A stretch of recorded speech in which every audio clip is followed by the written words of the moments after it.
Alrighty, what is up, YouTube? Good to see you guys. I'm here back with some speed runs. We just finished the 120% mod, which you can check the VODs of from before.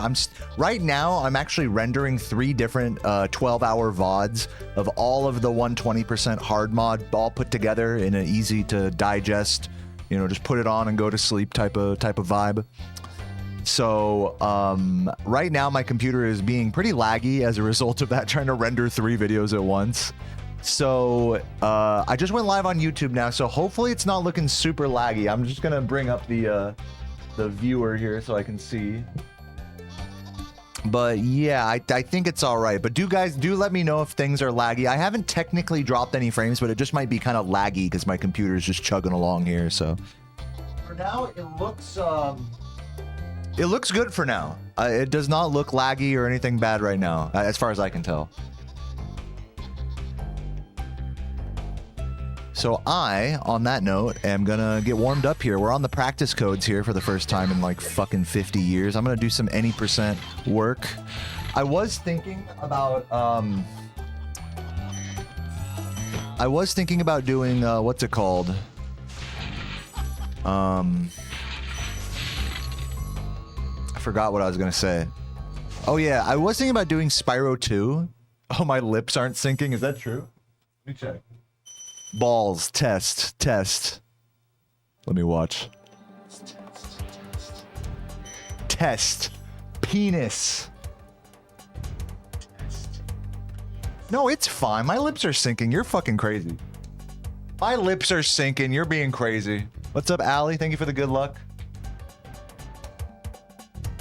Stupid. Haha. What is this, like a practical joke? I mean haha. I don't like the way you're ha-haing right now. Anyways, yeah, so I was gonna do some Spyro 2. Now that I'm back to my speedrun grind here, I was gonna maybe switch over to Spyro 2, but after yesterday's no reset, I'm just like, fuck, dude. Like, that shit was just so hard.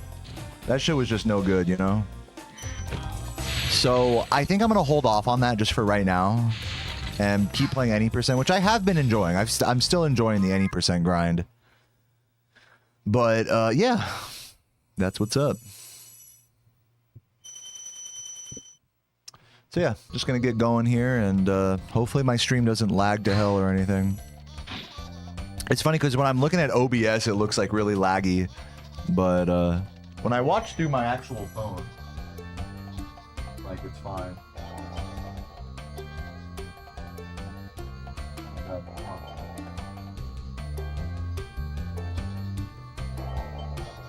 Yeah, it's totally fine. Anyways, let's do, I guess I'll do a little high case. I'm just going to touch on some levels here, and then we're going to get on some stuff. Hey, what's up, Flawless? Sorry, I didn't see your message. How you doing, man? What's up, Manifest? Excuse me, I said hi. What the fuck? I am entitled to a response. What's up, Pixel? You gonna get some strawberry milk? Nice.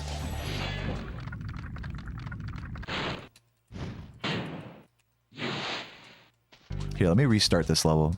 I want to get that intro clean. This is a very important level to get a clean intro for, and it's hard. It's hard not to bonk here. Yeah, like that. That's what we want. I'm just gonna get that a couple more times. Yeah, maybe, because if I hold this, I gotta just, yeah. If I just hold straight, like, left hard here, then I'm gonna be too much into this guy's shit. Something like that. Oop. Just gonna make it. Do that a couple more times. Unsubscribe. I think that command is on Twitch, not YouTube.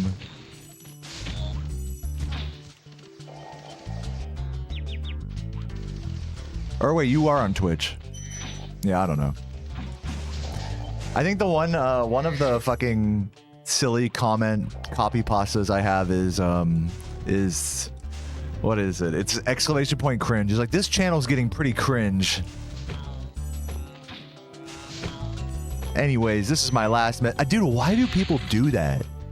Why do people fucking leave a message announcing that they're unsubscribing? Do they not realize how goofy that looks? It's so goofy. Like it says, like, I refuse to believe that people don't think that they're goofy doing that.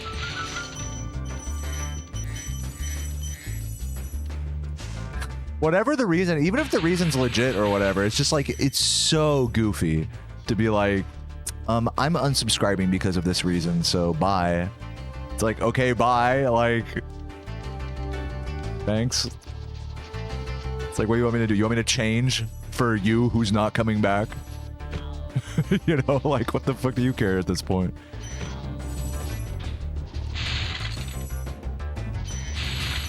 It's so funny.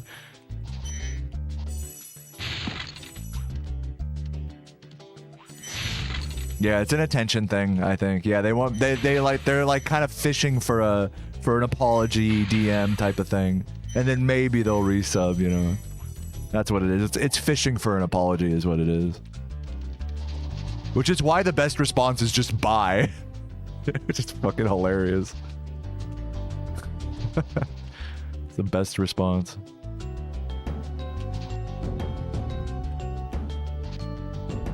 All right. Let's go to let's practice Treetops a little bit.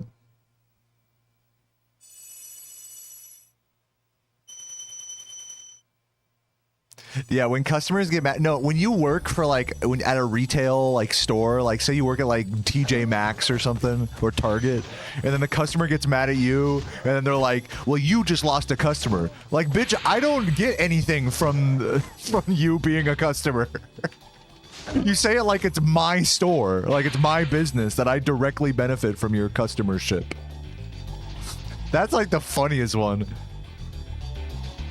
And even when that's not the case, even when, dude, remember how long that took me to get in there last time? Even when that's not the case, when it's like, when say it is like a small business that perhaps you own or something, or work there with your family, and it's, a customer's like, that's why I'm not coming back here anymore. It's like, okay, like, it's like, we still don't want the business of someone that's like being a fucking rude asshole, you know?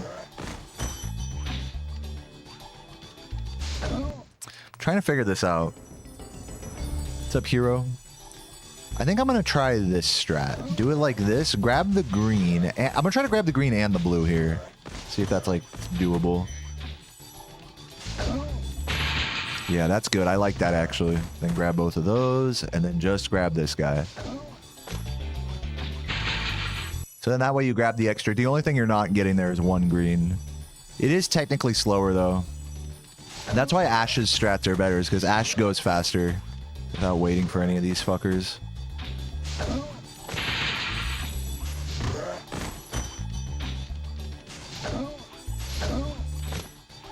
So if I do it like that, I'm getting an extra green, but missing that blue. So that's only missing, oh, and missing that blue as well. So it's 2 greens that I otherwise wouldn't get. So that's 4, but it's 10 minus 4, so 6 gems lost. What mode is this? This is just normal mode. I'm playing on some practice codes right now, and I'm getting ready to do some any % runs on just the vanilla game. What I'm interested in doing here is trying to actually get like this extra green here. Since I do it slow mode anyways, I feel like it's in my best interest to try to maximize gems at this part. Yeah, what's up, hero?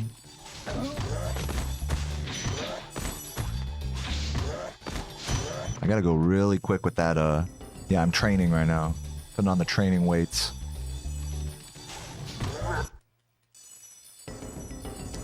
When's the Spyro 2 and 3 shuffler? You know, there is the Spyro 3.5 that I could try to 117%. That is like a possibility. Yeah, it's hard to hit that guy without having a lot of flame cooldown. Maybe I'd have to flame as I'm rising here. Oops. I do want to... it's tough. It's tough. Hard to justify that green.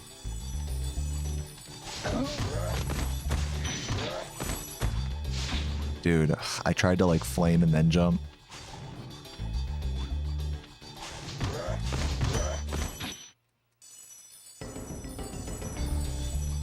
But yeah, I mean, there is no shuffler for Spyro 2 or 3 yet. And then I still end up missing that green, so it's like, what's the point? No point. I'll have to watch that video of Ash doing this part again. Let me see if I can bring that up real quick. Here, this is how I normally do this strat. Wait for this.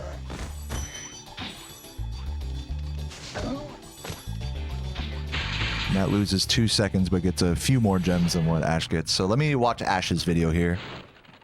Greetings, Spyro. For an amazing tour of the Treetops, don't just stop at one supercharge. Hi,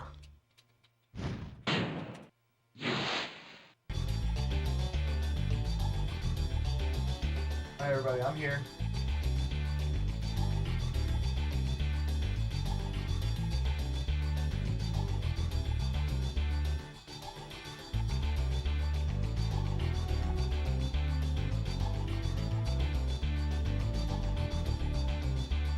Okay, I don't see this video on their channel. I guess it's like unlisted or something, probably on Discord. So I'm too lazy to bring that up. Not gonna worry about it. Straight up, not gonna. Oh, fuck it, fine. Since I'm curious about it, I'll open Discord. But I'll watch it on my phone.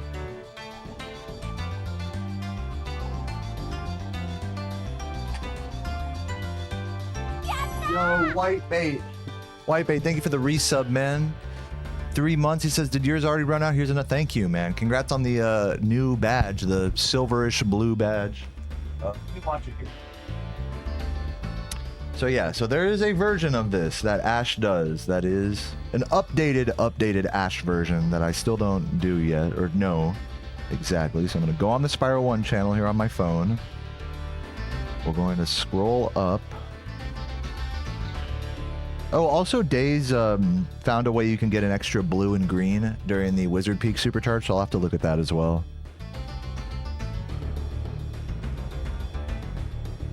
Oh, Tiny got a new PB as well. I didn't even see that. Okay. So let me watch this unlisted Ash Tops here. Sorry you guys can't see. I'm just watching it myself here. So that... Okay, skipping the first blue. Waiting for the guy to wake up for that dude.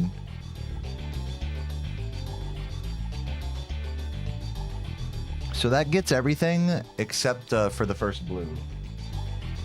Which means, compared to what I do...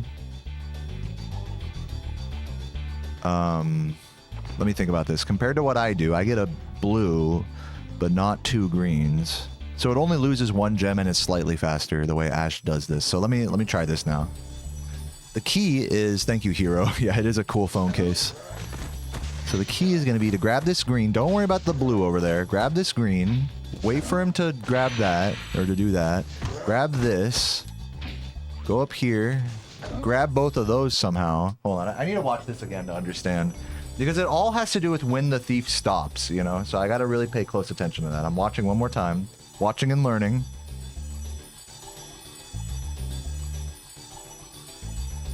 Sorry, I would show you guys this on my computer, but it's already... My computer's already struggling enough. I'm scared to open more programs and stuff. Okay, so it does wait for that. Does not wait for that. Does not wait for this. Okay.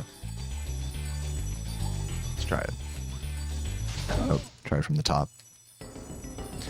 But yeah, what's up, Wassum? Welcome, welcome. And hey, 2 Consciousness.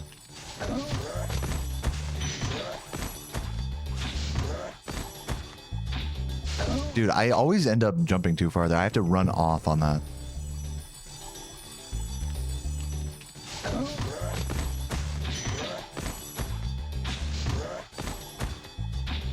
Does wake that. Oh, do have to wait for that wake up. Can't skip that one. Dude! How does Ash do that so quickly? Maybe don't wait for that wake up.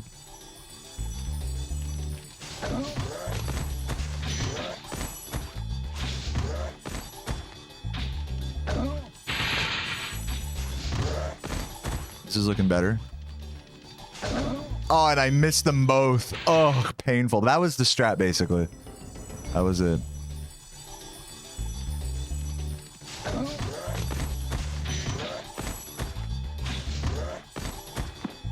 Hate that. Hate missing that.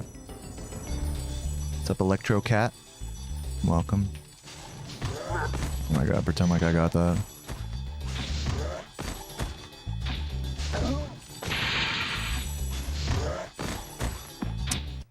If you fuck up at all on this, you're so fucked. What's up, Mac? Yeah, I'm back to the grind today, man. Now that I'm finished with the mod. I am exporting all the VODs. I'm putting them all together into 3 parts. And then putting them on my VODs channel. So right now, those are just rendering. Okay, so since he's like catching up there, I'm just gonna do this. And fucking wow, dude. This is like just so much risk, it feels like. Maybe I just suck at this. But it just feels like so much risk compared to what I was doing before. For like 1 extra gem and 1 extra second, basically. Or 1 less gem and 1 more second.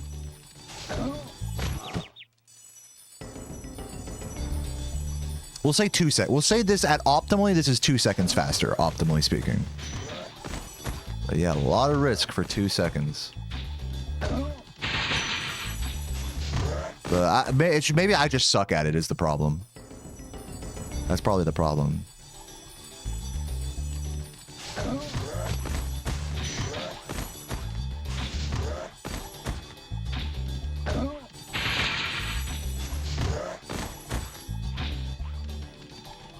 There we go. Finally doing the strat correctly. Jesus Christ, that took forever. And we got the skip there. Oh, man, that was some shit. Let's just do this for funsies. Try to go through there. Oh, you can like land there actually. That's so cool. I didn't know that. Maybe that could be like the strat. Is you like try to... Here, hold on. Let me jump over this. It's like if you fail it... Like say you... Oop. Well, that worked. Hold on. Moon jumping around here. Say you fail it. Like, whoops, dude, I keep getting it. Stop, fail it. When I want to get it, I fail it, and when I want to fail it, I get it. The fuck this. Cool. It's because of the fucking it's because of the box that's right there that makes it so annoying. Now that the box isn't there, it's like fuck. But yeah, so say I like bonk, boop, bonk, and I'm right here, but you can like jump charge. Yeah, to get through. Man, it's such a fucking annoying strat that is. There's a reason why people don't do it. It's just so fucking annoying.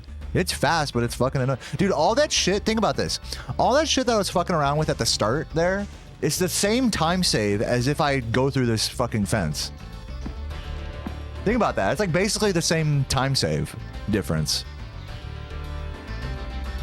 Both of them being about 1.5 seconds.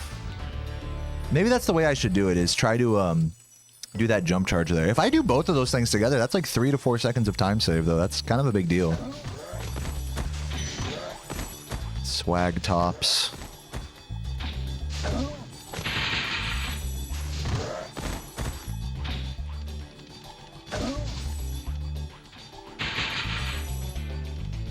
Yeah, that works.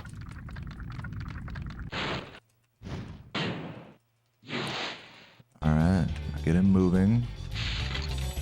Yeah, maybe I think that's the strat, is hit the box, hit a couple of those boxes, and then jump charge. I think that's what I want to do.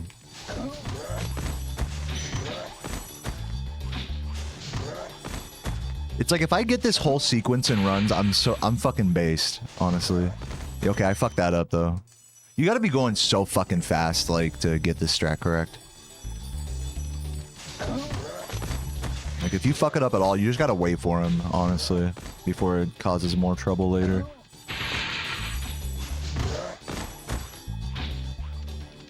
I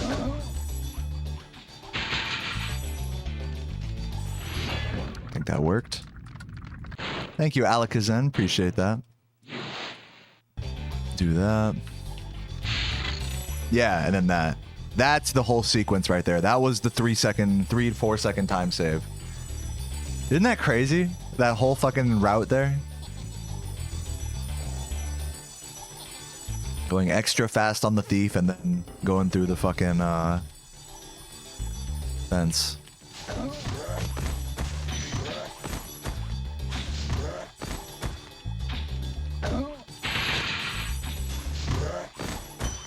Wow, that missed.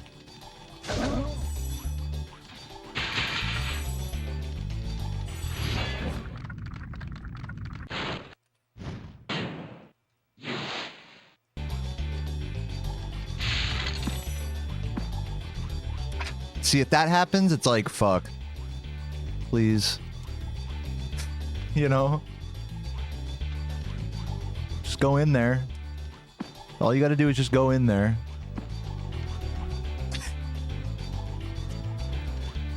There we go.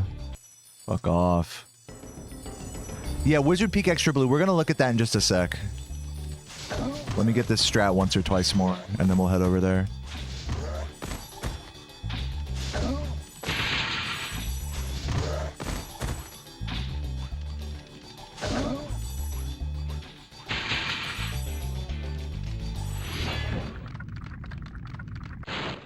And yeah, thanks for the good luck, Strawberry.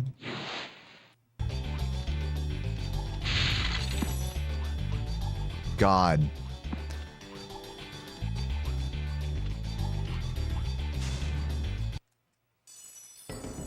So annoying, you know? Just give it to me. I feel like the jump charge is the move, though, honestly.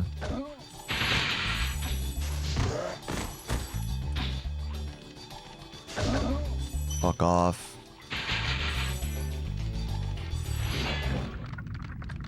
Thanks for the good luck, Brett. Okay, that did not work, I think.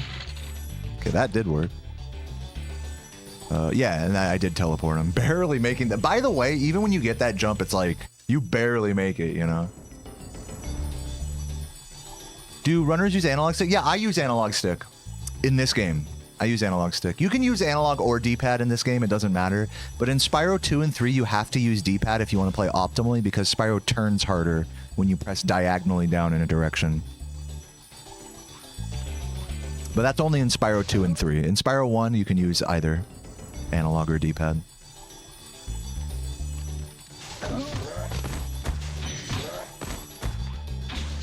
This feels slow.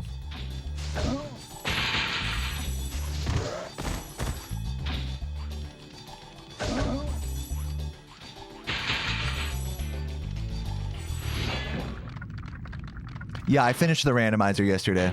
I did it. I'm a legend. I'm exporting the VODs right now.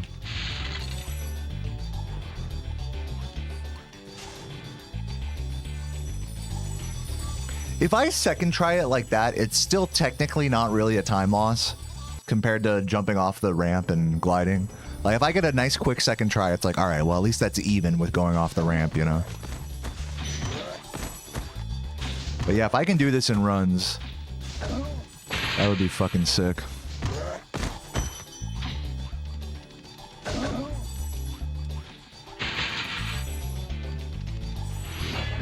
What's up, Knucklehead?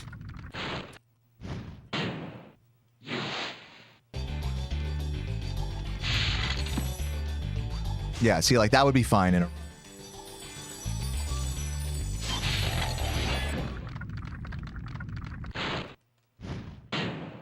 Does the YouTube thumbnail reflect how I feel? Yeah, I definitely... That was one of the thumbnails that Lozzie made. It definitely feels like very much like introspective. It's like, okay, now that I'm done with the hard randomizer thing, it's like, now what, you know? It's definitely that kind of energy. It's like, back to the grind, I guess, you know? But the answer is, now I gotta focus on making a video about that. But right now, right now all I'm doing is just, I spent all night last night putting together all the VODs into a 3-part video. So that's gonna be going up on my VODs channel. You know, hopefully they finish render. Let's see where they're at right now. They're at about 50% each. So they're probably gonna be rendering all through tonight and probably tomorrow as well. Keep in mind, I am currently rendering 3 videos that are like 9 to 12 hours each. So, because the whole playthrough is 29 hours. And you can't upload more than 12 hours at once on YouTube, so it has to be a 3-parter. So I spent all night like getting that all figured out and working. Now I just gotta hope that they render and don't like fail. Also, I gotta also hope that my stream doesn't like die or like lag super hard while I'm playing. You guys haven't noticed any like noticeable lag or anything, like apparent like frame droppage or anything like that? It looks fine. It should look fine. I am gonna refresh the game capture though.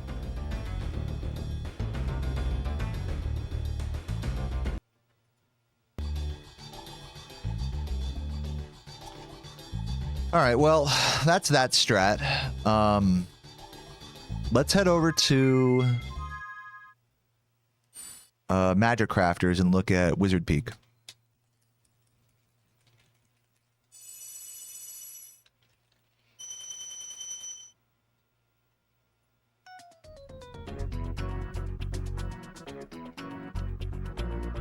All right. So Days found that you can do a more optimal version of the supercharge. So we're gonna look into that right now. What's up, Googer Geiger? Dude, Brett, you keep saying today's world record. Can you? I don't mean to. I appreciate your excitement, but please, like, don't put that pressure on me. You know what I mean? I'm asking as a request. I'm not trying to get world record this exact second. I hope I get world record, but when it's like, okay, world record today, world record incoming, world record, when it's like, spare me that pressure right now. You know, thanks. But I appreciate the hype. Siona, thank you for the good luck. And Googer Geiger, thank you for the good luck. What's up, Firefly Flying? And thank you for the good luck, Firefly. Okay, what's up, Strawberry? I love you. What's up, Tomask?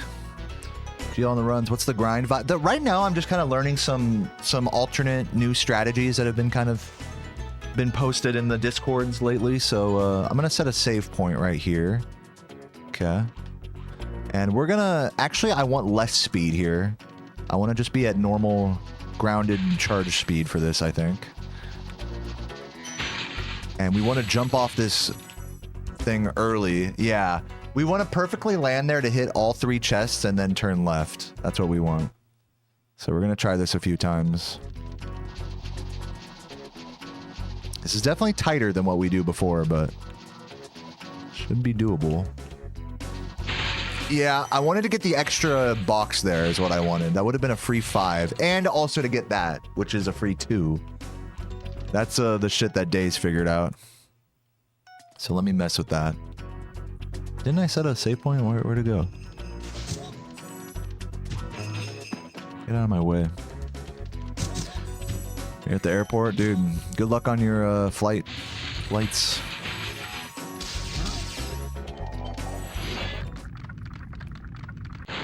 You're a professional pilot? Alright. Cool.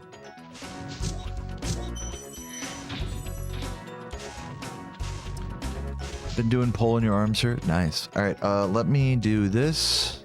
Okay, that's a save point. We're just gonna empty charge into this. We're gonna jump off of this corner and try to actually land there. Dude, why is it not loading? Am I tripping? When I reload the level, it's not letting me... Okay. What?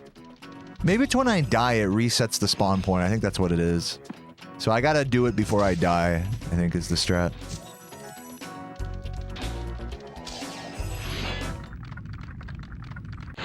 Grab this. This reminds me... Dude, fuck! I pressed the wrong button. This reminds me I got to... I have to download the new practice codes. I've been lagging on that.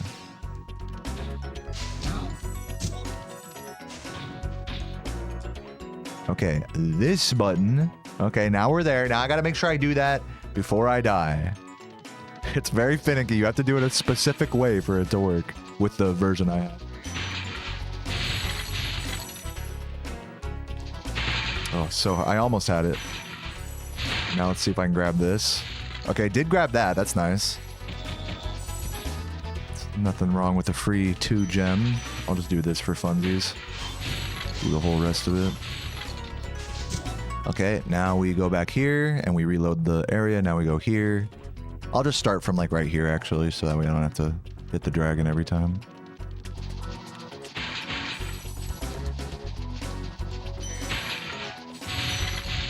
Neon just got the strat with keeping the... Okay, good job, Neon. Alright, let's see. Oop, no, I fucked that up. He got it. It's not like that big of a thing. Like, I don't mean to take away from Neon here, but it's just a small adjustment. that makes things a little more difficult. So sorry I'm not like hyping up super hard about this. This is just like, to me, this is just a small thing. But congrats, Neon, if you're excited about that. I don't want to take that away from you or anything.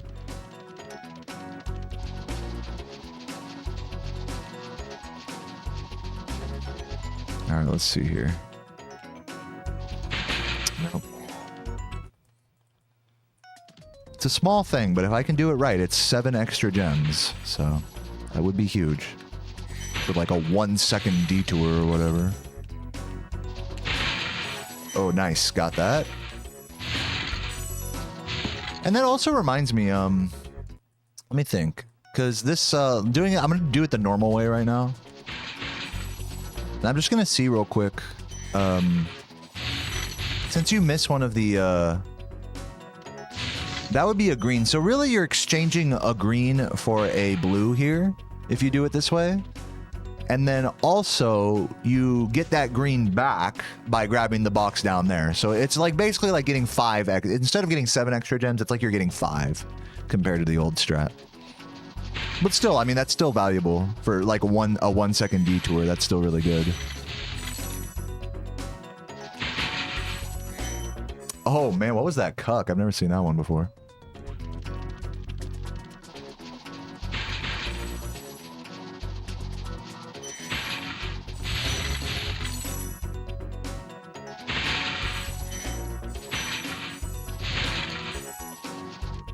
Try this again.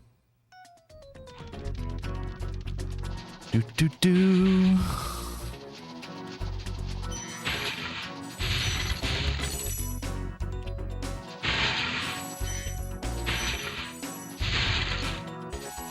Nice, good. That's exactly how we want it.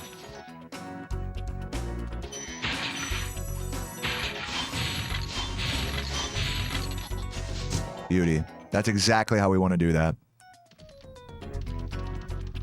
Now, what if, hold on, what if I, like, charge jump into this ramp? Is that going to make this more difficult? Let's see.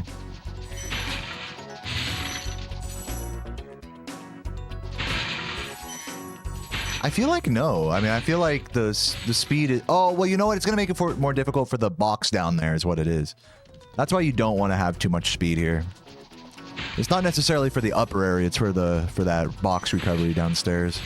So if I do have too much speed, I'll just have to keep that in mind.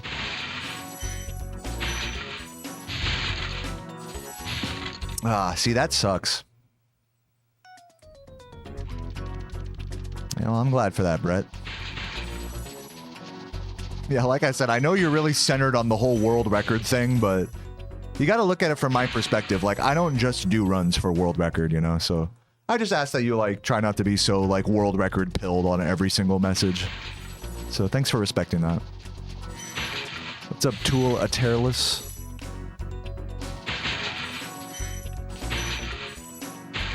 But I do appreciate the hype. Irish Eagle, thank you for the $5. Thumbnail looks like you can make a meme like, damn. Yeah. Like, damn. The fucking horse, the horse emoji being like, damn. Yeah, same energy. But yeah, thank you, Irish. Welcome, man.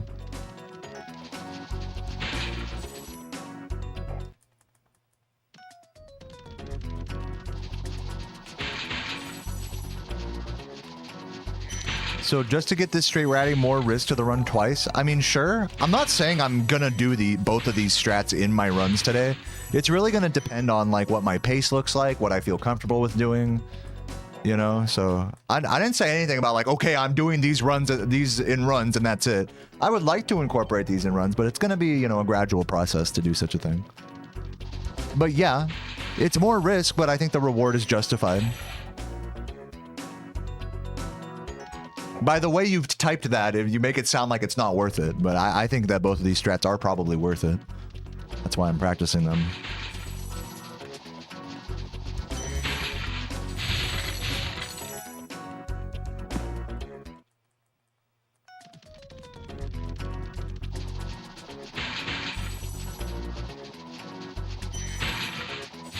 Yeah, you can screenshot that, whatever, it's all good.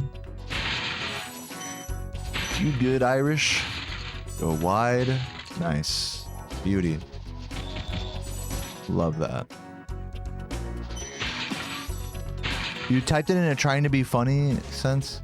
I'm sorry, your humor was lost on me. You got to remember that, like, I can only take, like, a written message at face value. I can't necessarily see all the sarcasm and stuff that, like, might lie underneath it. So whenever you type something, just be aware of that. I'm just going to take whatever you type at face value. Thank you, Treetops, for the 420. Oh, you watched the breakfast? I forgot I made that. The breakfast sandwich video. Yeah. Thanks for watching that, man. I had a really nice breakfast sandwich today. I made some homemade salsa that went really nicely with, on top of the egg. I put a couple tortilla chips on top of that. Really good.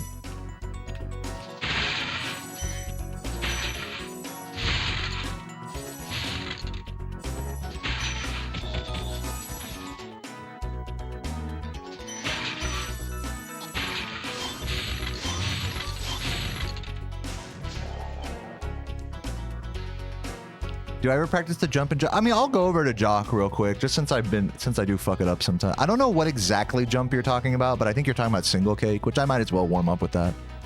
There's also one that Ash does. I think you might be referring to the one at the beginning of the level. Let's go look at that since I've done this quite a bit here at this point. Let's head over to Jock. So there's a jump like right at the start that they do in Vortex that Ash and Laura claim to be pretty consistent. Yeah, I know what the one you're talking about. This one right here. So you want to do it... Here, hold on. I have to do it from the fly-in to really understand. Like, you can burn this too right here, but what if you don't burn it? Like, you just do that.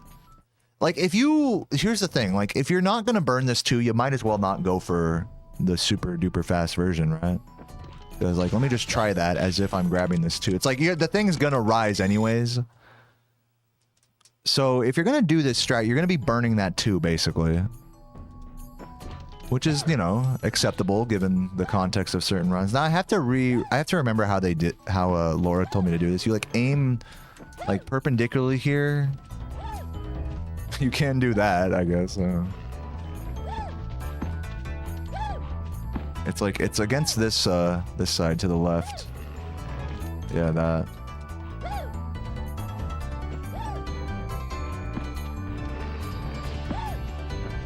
And you want to not try to grind it. Grinding it is like bad. I don't know. I don't know if I see myself going for this on runs.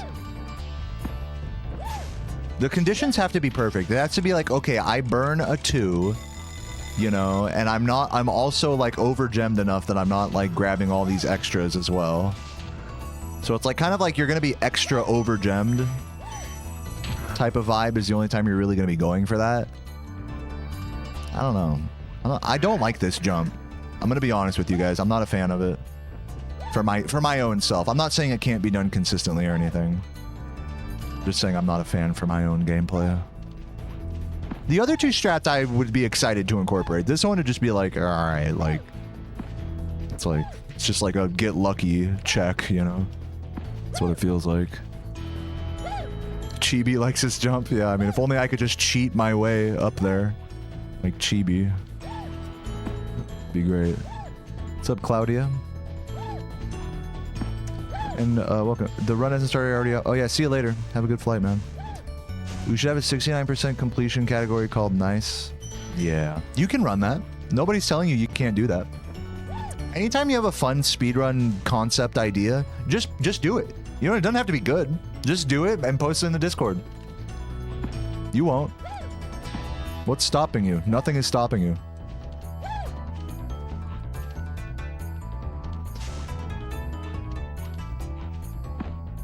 I don't like this jump. I'm sorry whoever suggested that I do that jump. I'm not a fan of it for myself.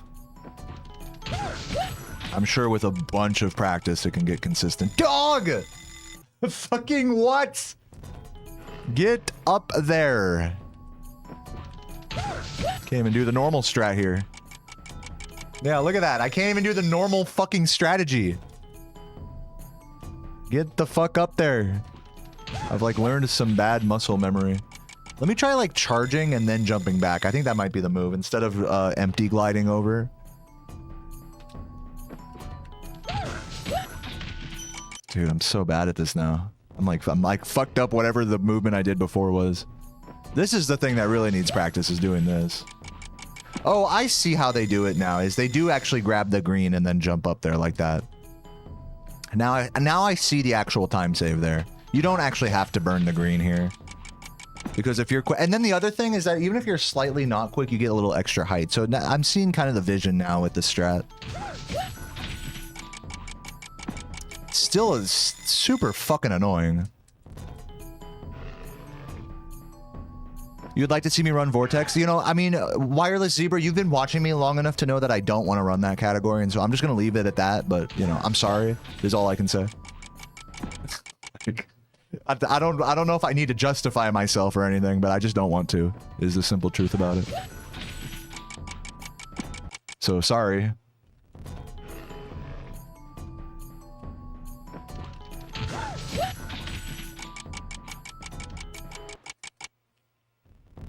Yeah, guys, I'm not the only Spyro speedrunner. Like, there are other people that can be watched for other runs, you know? Like, I mostly focus on completion categories. I'm working on any percent right now.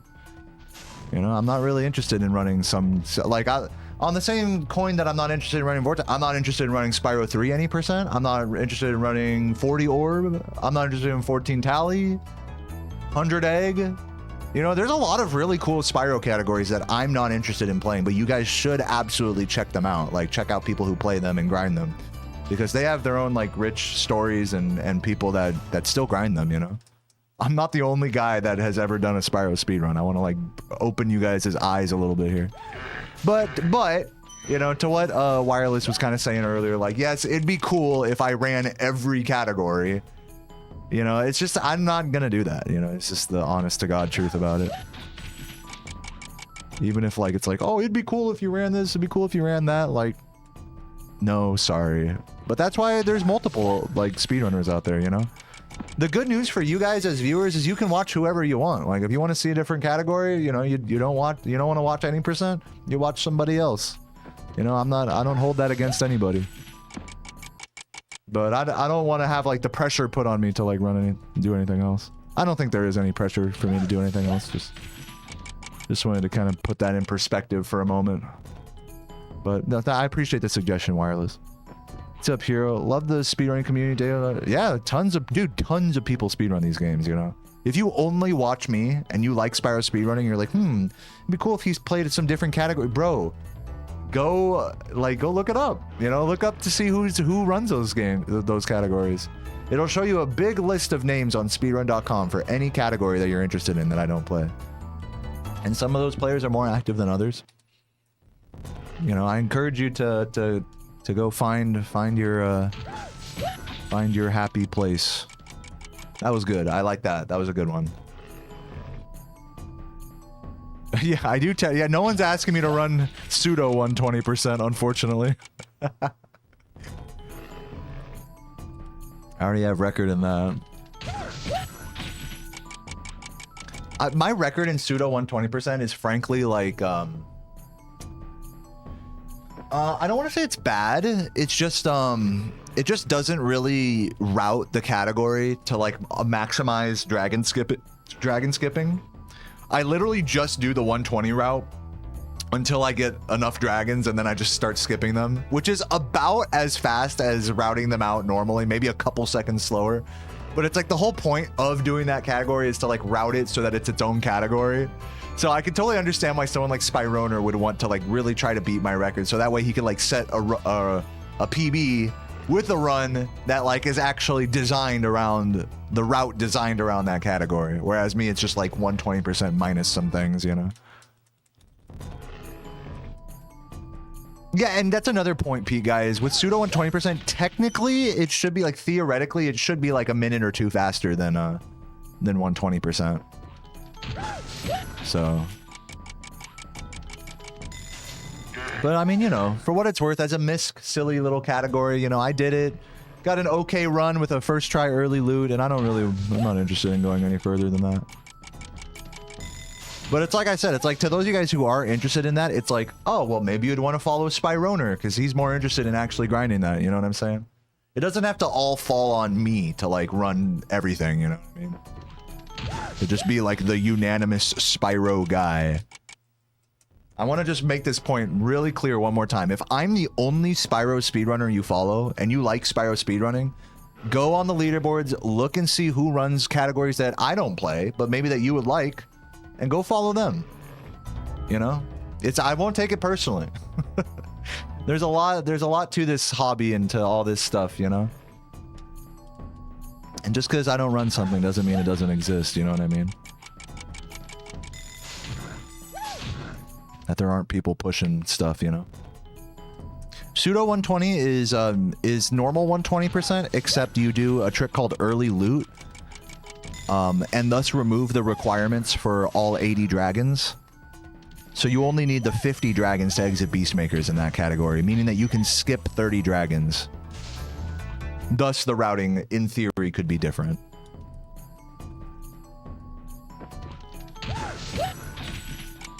Yeah, we had a command back when I was running it. You still have to get all the gems, though. A cool idea for a miscellaneous, since we're talking about it, I always bring this up, that no one's ever done this. I might do this at some point, is do an all gems run, where you enter the balloonist cheat at the start, and then you don't get any dragons. No dragons, all gems. And that would also require early loot.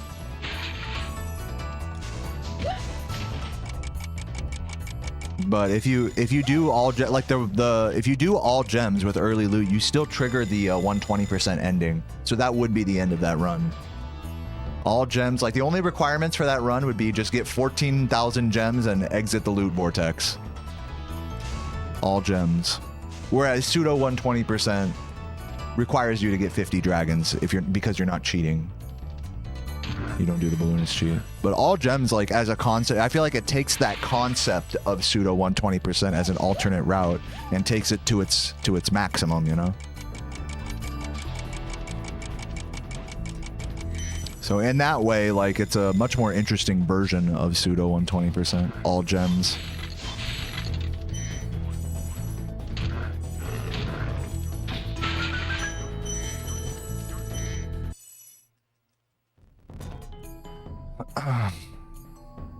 Thoughts on Spyro being an adult for the new game? That this is just your idea? I don't think this is confirmed at all. I don't think a new game is confirmed at all, as much as Canadian Guy A would like us to believe so. But, hypothetically, if Spyro were an adult in the new games, I would want him to look like the CGI render that he has in the instruction manual for this game. I would want him to look like that. If he doesn't look like a blocky, polygonal, you know, dragon, or just in adult form, then they're fucking up. Artistically speaking, I'm not, like, big into the whole, like, you know, badass dragon type of... Like, how do I put it? Like, Legend of Spyro, with, like, their artistic design of Cinder, they really tried to make her look like some, like, spiny, like, shadowy... You know, really like extreme kind of like sharp features and stuff. And I don't know if I'm really a fan of that particular vibe. It's like the hyper fantasy like dragon type thing versus like the more cartoony. I just like the low poly dragon vibe is like how I should describe it. That's like artistically speaking, I like the low poly dragon vibe. I don't like the cartoony thing they did in Reignited. I don't like the edgy thing they do in Legend of Spyro. So if they make a new version of Spyro or whatever, I would want him to resemble his low poly version in the PS1 games as much as possible. That's just my artistic, you know, preference. It's just me. Obviously super biased, but just how I am. Oh, don't spoil it for me, Beppis. I actually haven't beaten Dawn of the Dragon yet. I got like 2 missions in on co-op with Sarah before quitting. I like doing it like this, where instead of doing like the super hard version of the jump, like do it like this. Wow. It's like a slightly less hard version of it, where it starts to raise a little bit. Like this feels like my path to success here, doing it like that. And I think the move is to maybe fade back behind the thief, or behind the fool, like this. Then it's more lenient Yeah, I could do it without fading back behind him like this. But it just makes it... I got it, but it makes it harder. That is like maybe like a second faster to do it that way. Even a second. There we go. Hold on. Maybe I should just do it this way.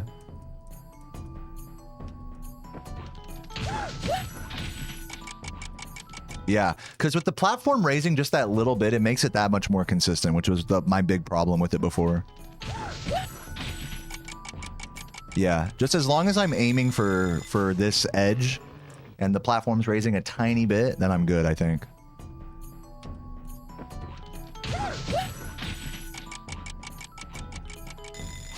Oh, and then also I got to practice my movement here, so I would do this, this, this. I think you can charge jump on that second one there.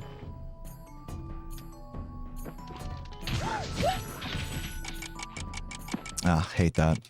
You don't want to aim too... It's like really tempting to aim hard right. You want to aim perpendicular with that jump. You really don't want to... Oh, God. You also don't want to get too close like that either. I think that's another issue. Got to give it that little moment of like falling out of the air before charging.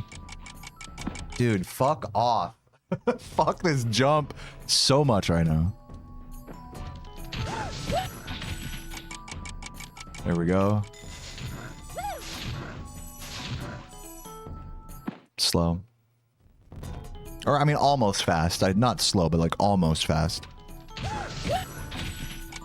Yeah, like that. Really wait there. Wait out of the air.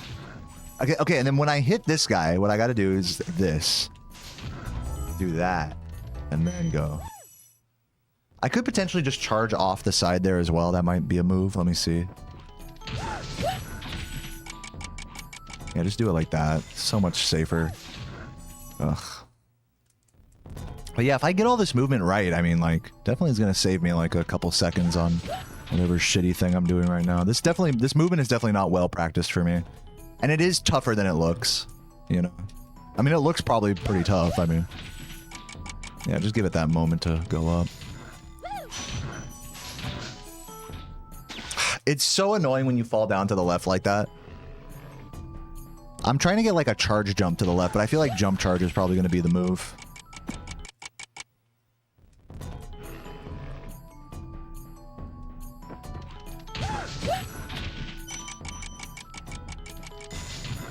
Slow.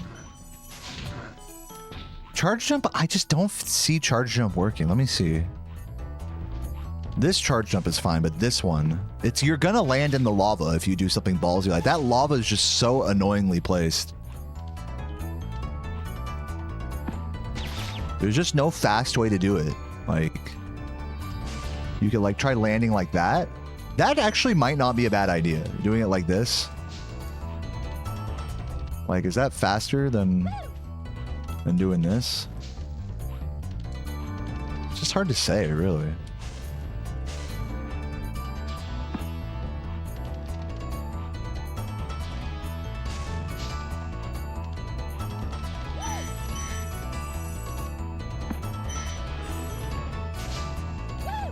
And then the other thing about doing the flame charge jump there is that it puts you in a weird position for this guy.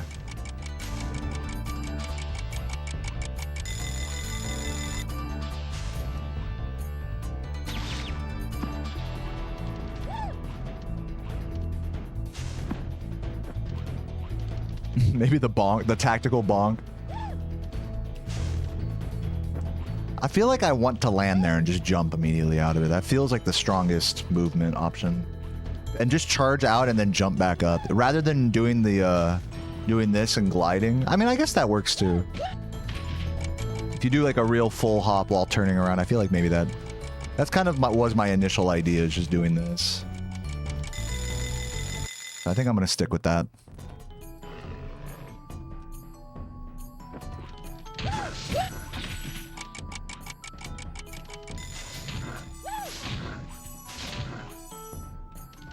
Yeah, that just seems to make the most sense to me. Oh, the other thing here is hitting this guy. Dude, that guy is so... Ash does this. Ash gets this charge jump. I don't know how the fuck Ash gets this charge jump. It's such a bitch for no reason. There's like, oh, you can just like, hold on. I guess you can magic stare it is what it is.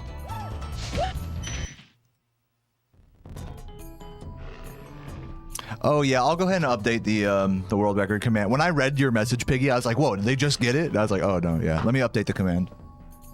You scared me.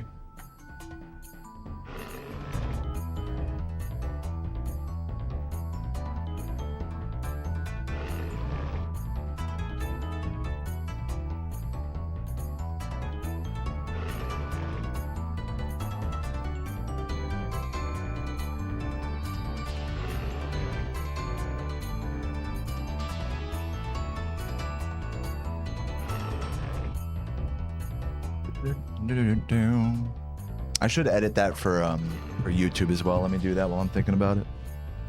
Edit it on both platforms. What mod is this? Right now I'm just practicing. I'm using something called practice codes to play the original game. I'm over here, by the way. I'm just typing stuff.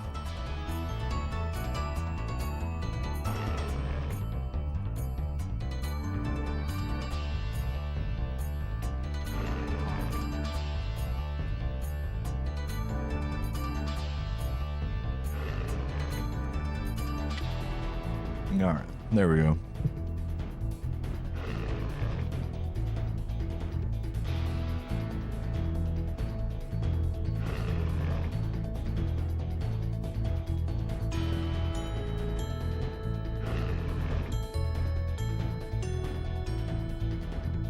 Didn't realize how top of the any percent board. Yeah, dude. I mean, you know what's funny is actually it's not just me and Ash and Laura. It's actually me, Ash, Laura, composer, Chris, LBC just got a new PB today. I think Kara, Toasted Cat. There might be a name I'm forgetting there. But yeah, all those players are relatively active. Not all of them are playing like every day, but I think it's fair to say that most of those players like actively exist and could drop a PB at any moment.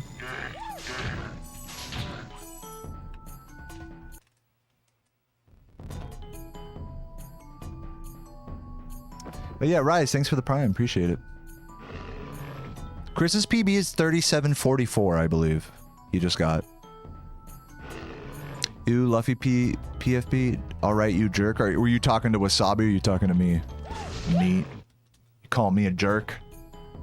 You're a jerk. You're a jerk. You're a jerk. Teach me how to twerk. Okay, so you missed that. Oh, and then you gotta hope for it to fall like that. Okay, you're talking to Wasabi, just making sure. Hard for me to tell sometimes. You a jerk.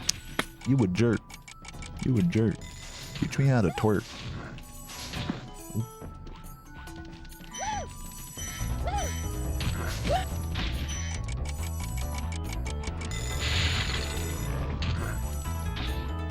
Alright, let's practice single cake over here.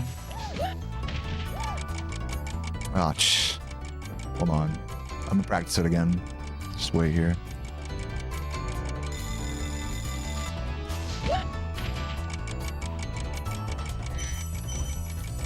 Let me work on it from back here one more time.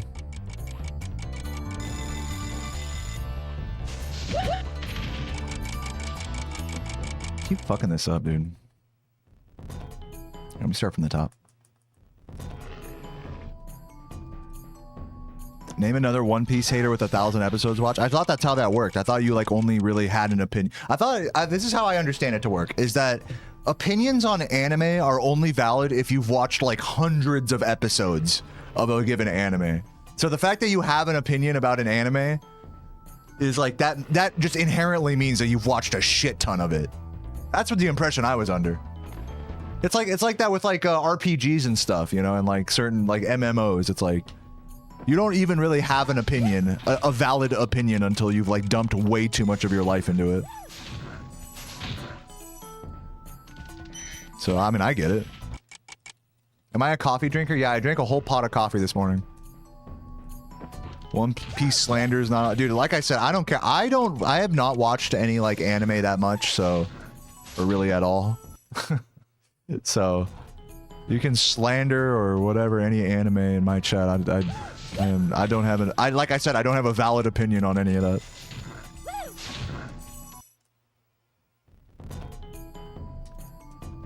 I can't ask you to leave your hate out of the chat. I mean, I can do that. If I was like a One Piece lover, then I could be like, hey, shut the fuck up. But I don't particularly care in your case.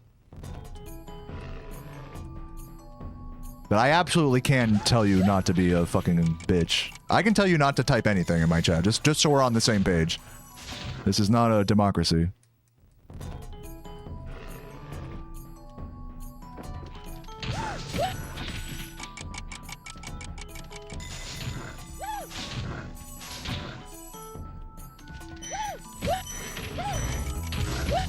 Nice.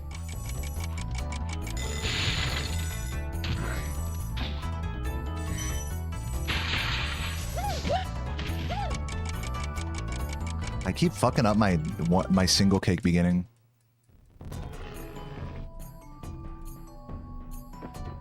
Yeah, neat, guys. Neat and wasabi, guys. Can we agree on a truce here? There's no need to be getting all offended or anything. I don't think anything was meant by it.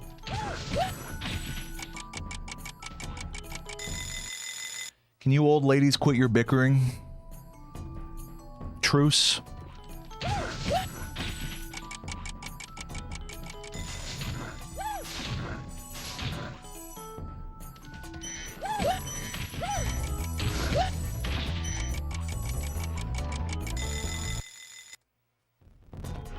I'm wondering if I can get this.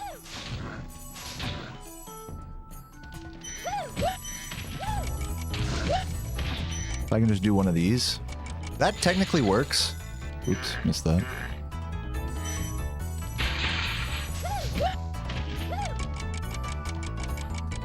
I'm just so slow with that, dude.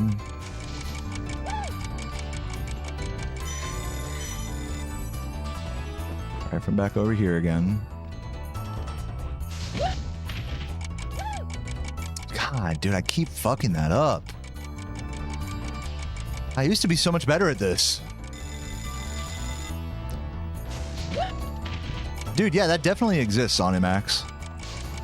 I'm not one of them, but especially like bigger streamers, they can't. Dude, think about this. If you're a streamer and you have like over 1,000 viewers, your chat moves so quickly, you can't even have a conversation with anyone. Unless it's like through a donation or something, you know? That's like how it is if you have like over 1,000 viewers. You can't even talk to your chat. They're just a fucking hive mind of like emotes and random like reaction kek and whatever, this and that. So yeah, it's like that for a lot of streamers. In that way, I'm lucky that, you know, and call this a cope if you will, but I'm lucky I'm like not more popular. Is that I have just enough viewers to be able to have a conversation with, you know, with a bunch of you guys, but not so many that it's just moving way faster than I can comprehend. So I'm at like a really nice level to be able to interact with my chat room. It's a privilege to be able to do so.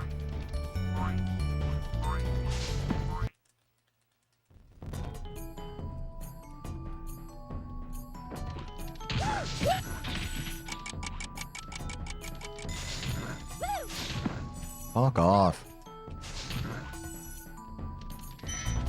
It's the blue.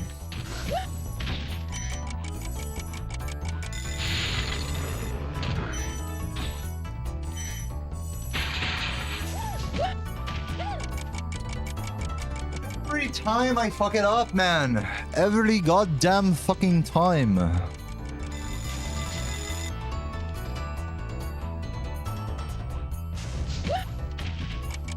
I have to do it like that. I have to set up and then jump charge as it rises. That's what I have to do.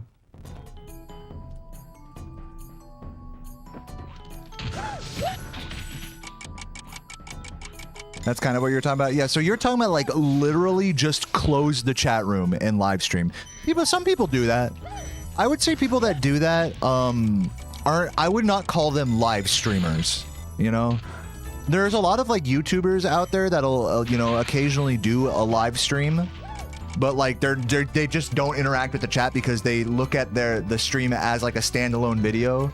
you know, so they like set up the stream, and then like right when they press live, they're like, all right, what's up? Like I kind of do that. Like when I go live on YouTube, I'm like, what's up guys, this is what's going on today, blah blah blah, you know.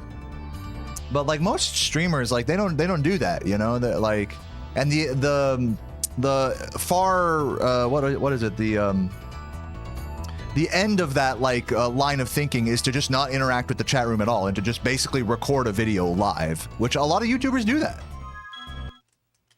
They'll just live stream a video idea, basically. And maybe they'll say thank you, like you said, to like a super chat or whatever, but it's not really meant to be necessarily like an interactive experience with the chat room. There are plenty of streamers that are like that. I would go so far as to call those types of streams like not really like streams at all. They're more like videos disguised as streams.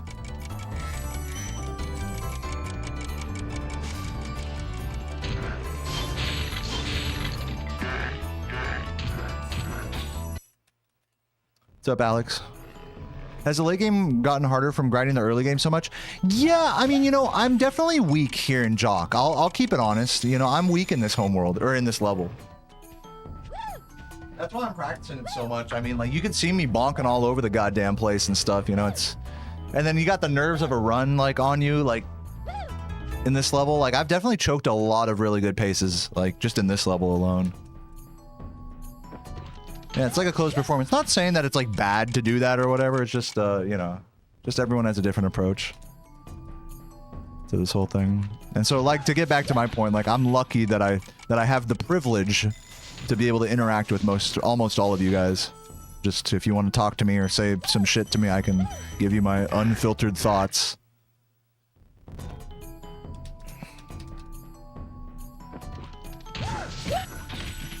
Those tend to be, in my opinion, the best streams, you know? You can type something and generally, you know, you can generally expect that the streamer's gonna probably reply to you, unless shit's moving really quickly, or they're preoccupied, which sometimes I am. But for the most part, I think I'm pretty good about replying to people.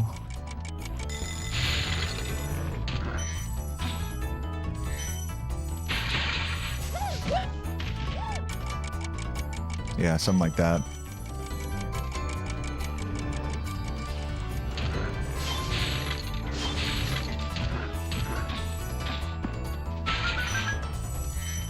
When you're on a good run, this is another common thing, like to get back to what Animac's saying is about like, do read or don't read the chat. When you're on a good run, I think a lot of, definitely I've seen more than one speedrunner that when they get on a good pace, they close their chat. That's another like, you know, strategy to avoid distraction for sure. I don't do that, but I do try to talk less when I'm on good paces. Like I'll read the chat, like I'll glance at the chat, but I'm not like, you know, interacting as much on really good paces.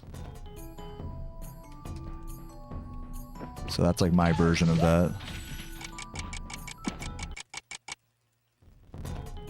Yeah, Hypno does that. Yeah. Yeah, Punkay does that as well. A lot of runners do that. Just straight up just close their chat room. They're like, all right, guys, I'm closing the chat. See if we can get a good run here. I respect it. I totally respect that. I see nothing wrong with that. If you're a speedrun streamer, like, people are there to see you get a good run, you know? Like, that's just how it is. Like, a lot of people are there for you and whatever, but the vast majority of the time, no matter how much of your personality is prevailing through the situation, if you're doing a speedrun stream, people want to see a good run. That is, like, the majority, you know, vibe of it. And, you know, maybe you can't get a good run, and maybe you're doing a no reset and having a good time, and your personality can shine through and whatever and make up for it. Have a good day regardless, sure, but like the initial goal and the focus of a speedrunning stream is generally going to be to get a good run. Now, it's not that's not how it is for everybody, but generally speaking, that's what the vibe, what the majority draw of a speedrunning stream is.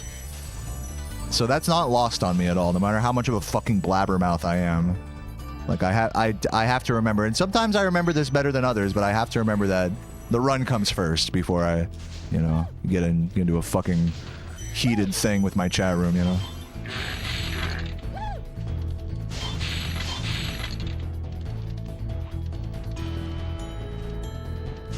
You're here for the resets. I mean, dude, you're a real fucking speedrunner.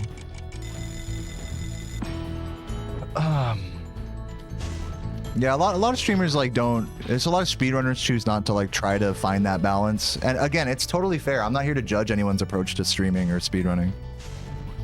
A lot of speedrunners find it to be too much of a hassle to try to balance talking or interacting with the chat room or whatever. That's fine. I don't look down on that. Like Spora right there in the chat, he doesn't even fucking use a mic, so he'll just type and say, "Hey, thanks for the you know." That's fucking dope. That makes it even that much more like of an intense like grind, I think, you know, to watch.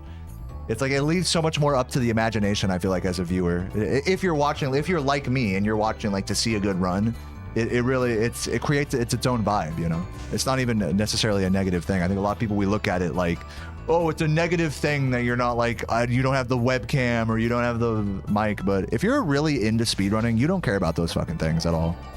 Like, it's cool when they're there, and it's cool to hear someone's like outlook on stuff when they're playing, but that's like my point is that that's supplementary to like actually doing the run, you know. And it's not always just inherently better to have a cam or mic on, especially, like I said, especially if it's like to the detriment of your runs that you do that, you know. And for a lot of speedrunners, that I think they do feel that like that's the case for them. So I totally respect and admire that. Anyways, I think I should hop into a run here soon. I've been doing a lot of practice, for more than an hour of practice. I'm gonna switch my disc here. Get into it.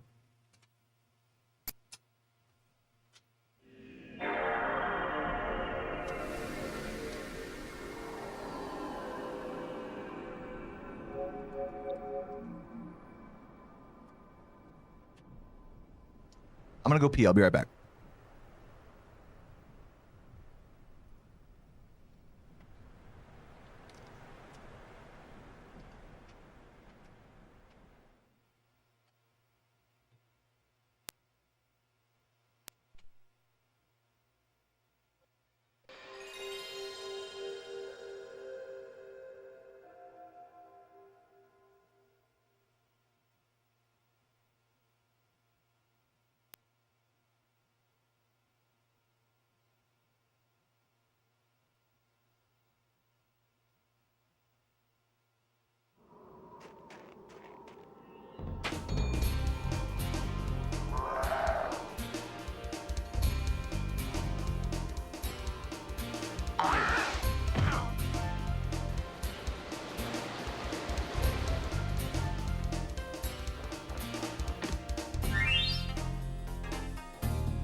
Table right there. Move my mouse over.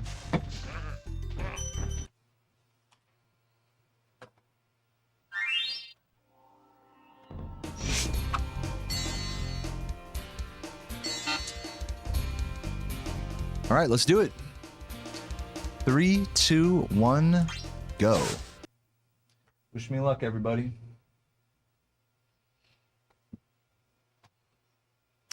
Had a nice little like hour-long practice session right there. We looked over some pretty cool new strats, some little minor adjustments in Treetops, Wizard Peak, and Jock.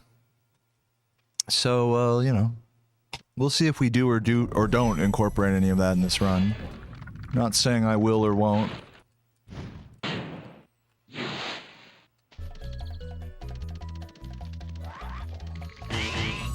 Just hoping I can get a good pace out of Mama, you know.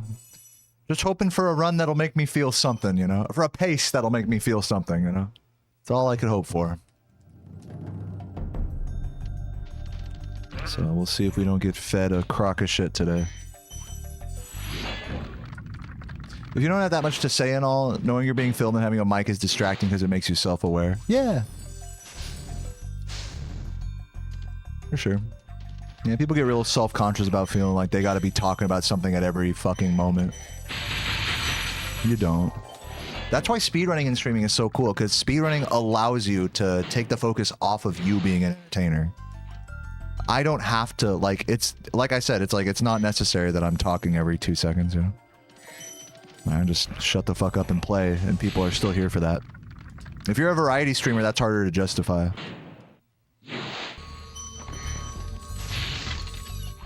Oh, thought I was gonna bonk there for sure.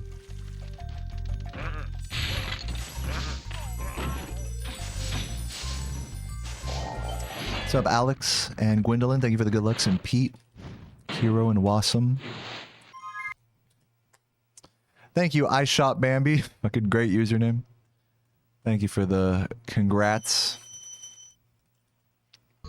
Yeah, I'm currently rendering all of the VODs. It was actually 8 days. I thought it was 7 days. It was actually 8 days of that playthrough, totaling about 29 hours. Between 29 and 30 hours. So what I did was, instead of just putting each VOD, like all 8 VODs on my VOD channel, I squeezed them all into 3 videos. Into a 3-parter. So I'm currently rendering those out right now, and then we'll get them on the VODs channel. If you're not following the VODs channel, exclamation point VODs in the chat. To those who may have missed any of it or whatever.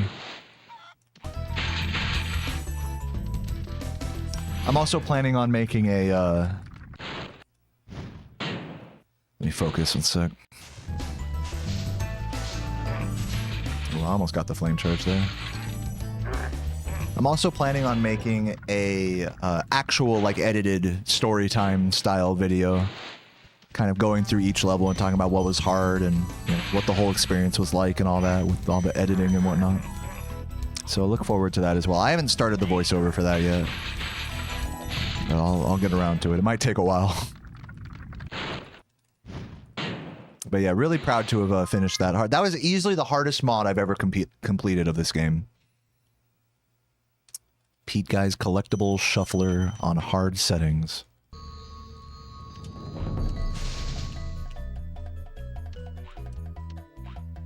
But it was worth it. It was such a fun mod, like, honestly, like, to fucking try to just, like, do the running in circles and doing the same jump off the same ledge, you know, for like 20 minutes, 30 minutes, an hour, 3 hours, just for one fucking gem or dragon, you know? It might seem like torturous and mind-numbing, which it is, but when you do finally get that thing that you were trying to get, that far-off mountain or whatever that you're not supposed to access, I mean, it's like so cathartic. It felt so good. Every level had like a moment like that where it was like, you know, really grind, and then, ooh, you know, so many near misses, and then finally, like, yes, fucking got that shit. So yeah, it was really one of my most fun, most difficult and most fun, and longest challenge runs I've ever done.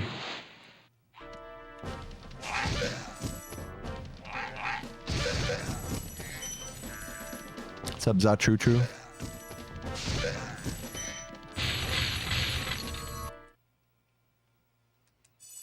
Oh yeah, no, definitely Onimax. It definitely took me back to, like, it made me feel like a casual player again, you know? It allowed me to have a casual experience with this game, that it's hard for me to have that, you know, without just running, you know, dicking around. It felt like I was actually accomplishing something in the game that wasn't speedrunning related, you know? That was a very nice experience as well, to feel like I was doing something that was meaningful but wasn't speedrunning in this game, you know? I think that's why people like myself and Laura and whoever else get so, like, starved for mod-related content of Spyro, is that it's like, we're looking to rekindle some of that, I feel like, some of that casual fire for the game, where it's like, yes, actually completing something that isn't just like a time to play through, you know?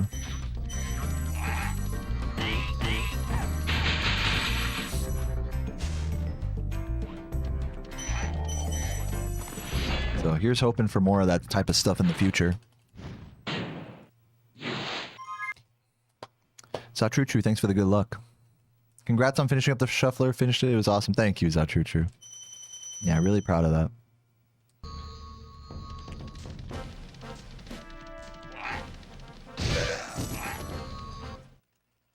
What are we at on Twitch right now? We're at 780 subs. We're only 20 away from 800 sub points. Maybe one day, maybe some generous chatter out there will help me realize my dream. Alright, well, until then, let's see if we can get Mama Proxy. Yes.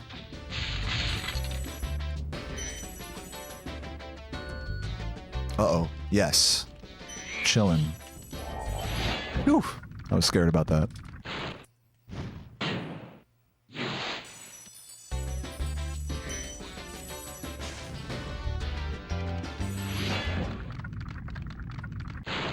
Yeah, what's up, Dorer?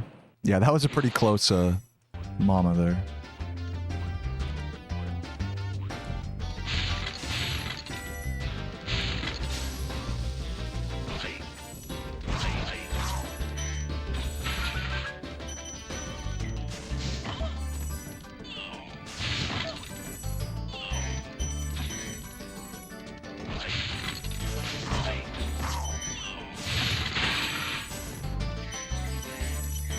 Nice, great gem collection there. I'm glad I slowed down for those gems.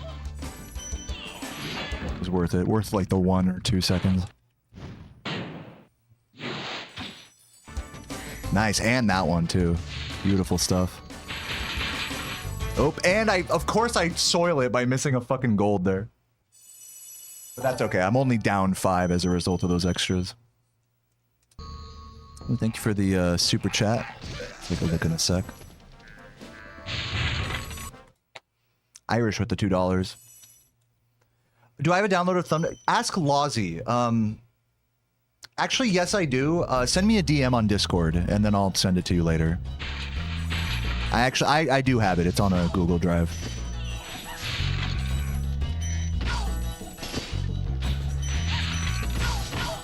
Yeah, just send me a DM on Discord. No bonks, please.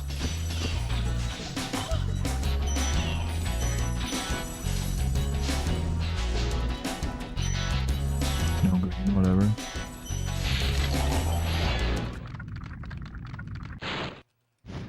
Is it possible to do crowd control with the hard mod? No, maybe.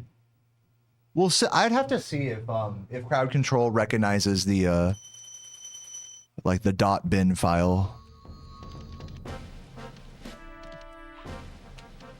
I feel like it's probably really prone to crashing, but maybe. That would be really cool, actually, is to do like crowd control medium settings of that mod. That's an interesting idea. I'm gonna look into that.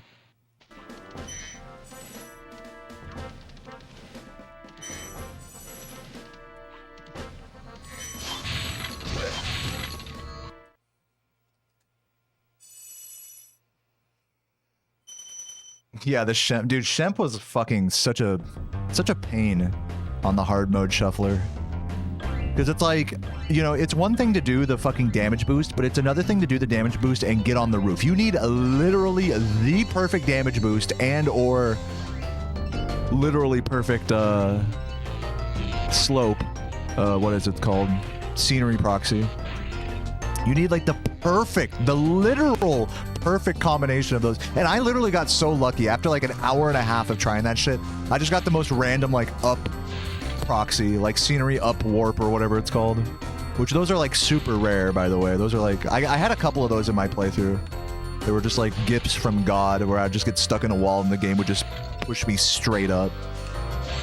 Those are super fucking rare. Those, you only see those in TASes. And even the few times I did get them, I couldn't like recreate them the exact same way. Very precise stuff.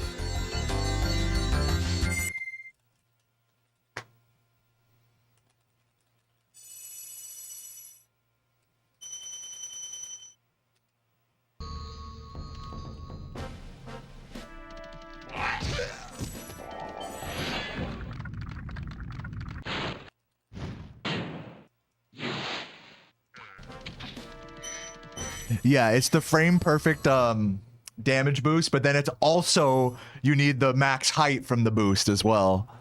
And even when you get max height, you can't necessarily get to the roof. You also generally will need some kind of lucky flop or some kind of lucky flop or scenery procs on it. So it was just like layers of precise that were just so infuriating.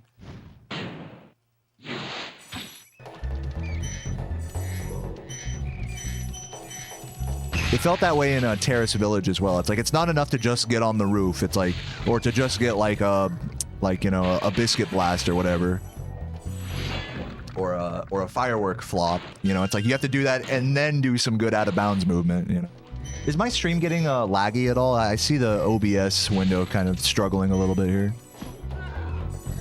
Things still looking smooth. Biden, yeah, we got the, it wasn't biscuit blast, it was Biden blast. I'm good, okay, nice.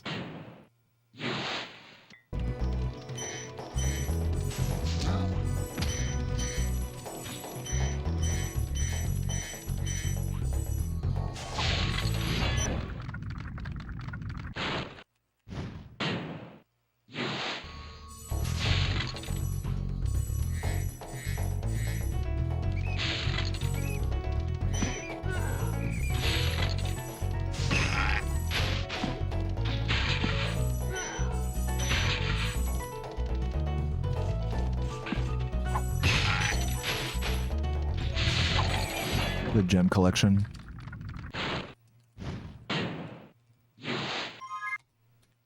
Okay, still green.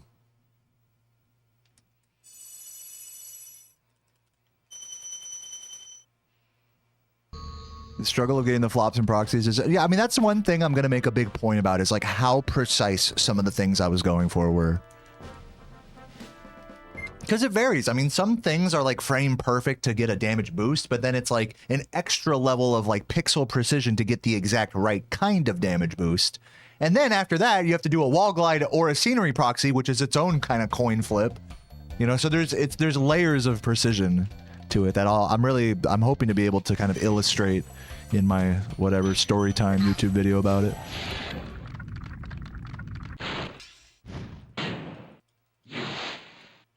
It's out of sync. Yeah, someone was saying that earlier. I was watching and it didn't look that way, but I guess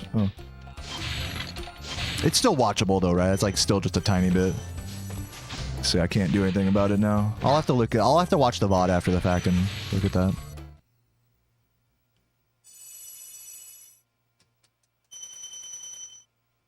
Yeah, my computer's just chugging along, so it's probably like some weird delayed rendering situation.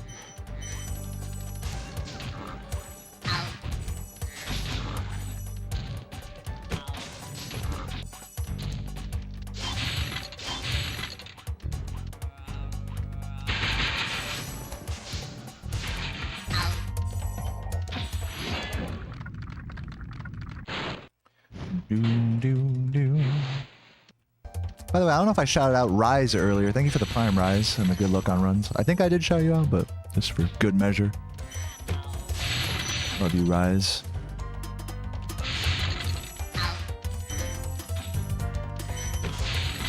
I did miss that blue, but I think I have enough gems that it shouldn't be a problem.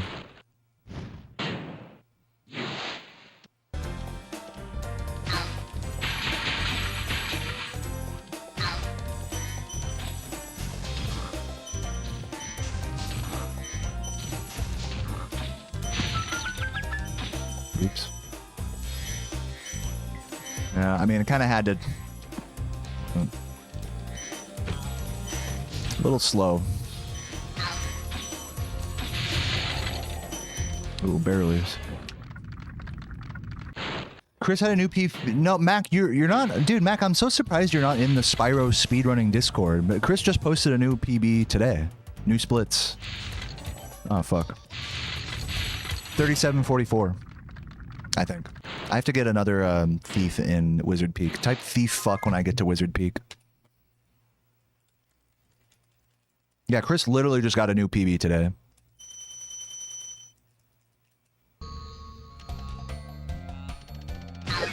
Oh man, luckily that was a green.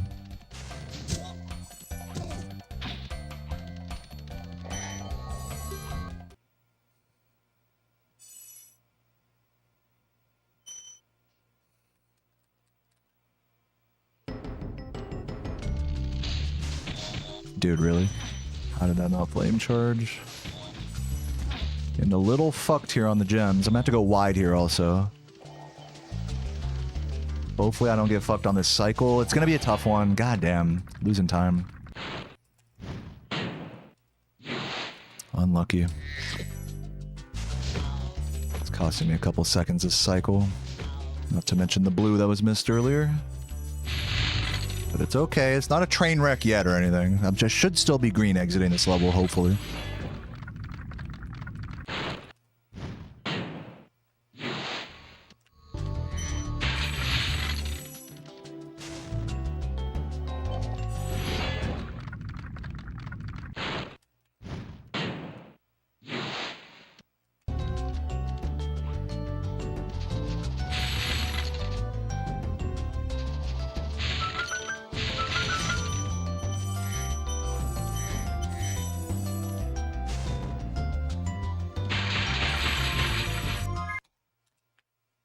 Still green. I guess my PB also had kind of a slow high caves there, huh?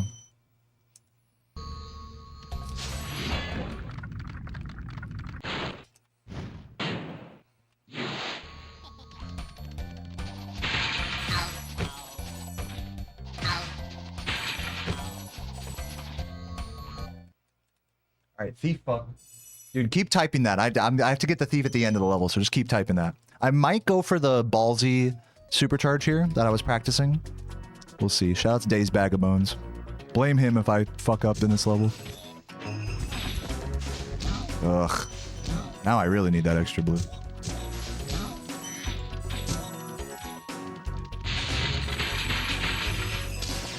Really? Slow, dude. Actually horrible. He hit me. I felt the controller vibrate. He hit me with that fucking lightning. Asshole. Okay, I jumped... Okay, yeah, I can do the blue strat, but not the extra green. Okay, I missed one. Totally fucked it up. I'm down 2 blues. It's okay. It's not over.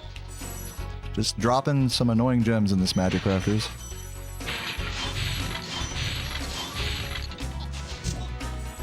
Okay, I gotta get the other thief fuck. Thank you for the reminders, everybody.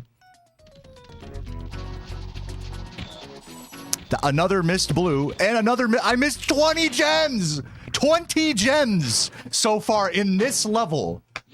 Holy shit, this category really makes you want to rip your dick off sometimes.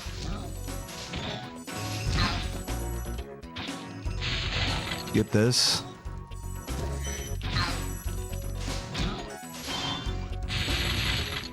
$20 gems. Now I'm fighting for my life with these gems all of a sudden.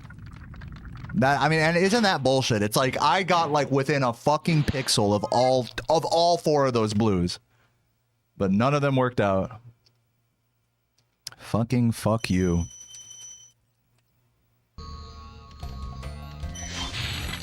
Now I can't miss anything else. I think I should still be okay on my gems. I'm not going to be able to have like the world's most ballsy bog or anything, but as long as I don't fuck up blowhard, I should be okay. Hopefully. 264. Yeah, I'm like okay. I'm not like doing great, but I'm okay. This is like typical like whatever gem loss.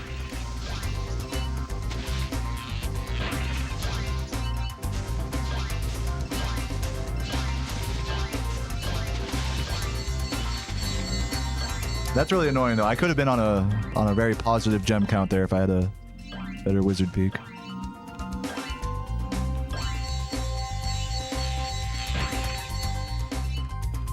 $20 gems like that, dude. Just happens that quick.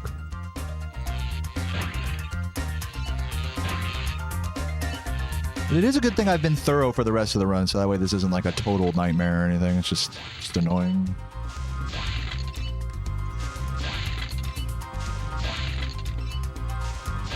PB still possible, I think. It's just gonna be hard. Doom doom do do do doom.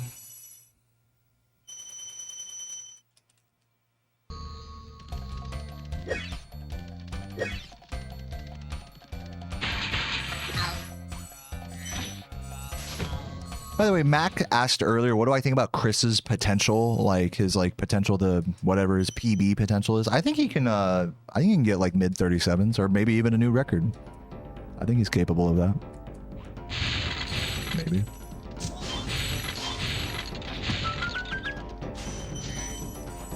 Wow.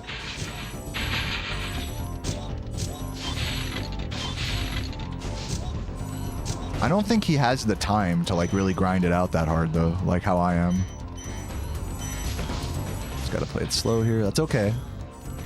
Did miss a few gems.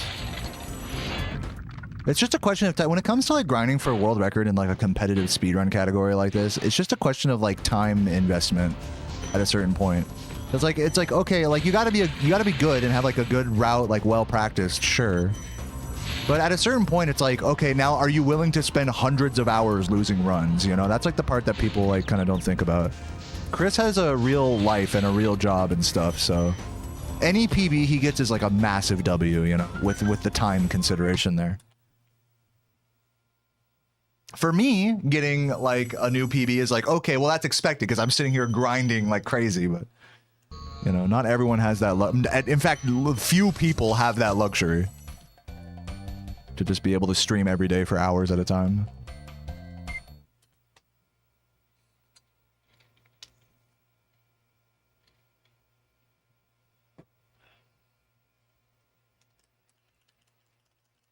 Anyways, run's going okay so far. Definitely still PBable. Gem count not looking amazing, but I don't think it's like awful either. Let's do grab the extra green here.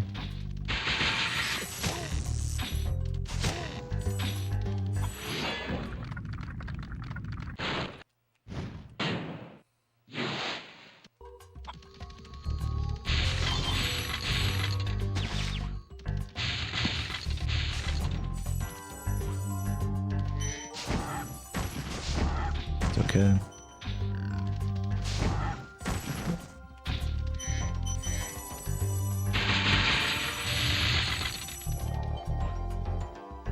Okay, let's see what my gem count looks like here.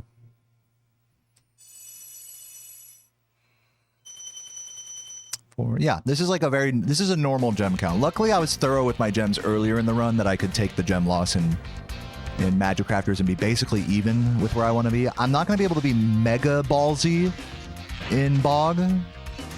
I am tempted to skip the 7 gems down in the under area, but that might spell the death of me. We'll see.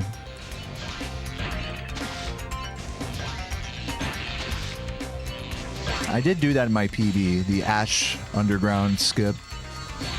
I might just YOLO it again here because I'm close enough to be able to justify it.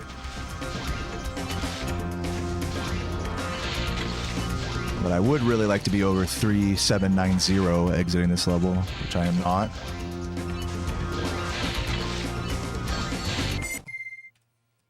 Balls and ball. Yeah, we're gonna put our balls on the table, you know? We're gonna just slap our cock right there, see what happens, you know? Hopefully we get lucky. Chances are we won't. I'm just gonna YOLO this Bog.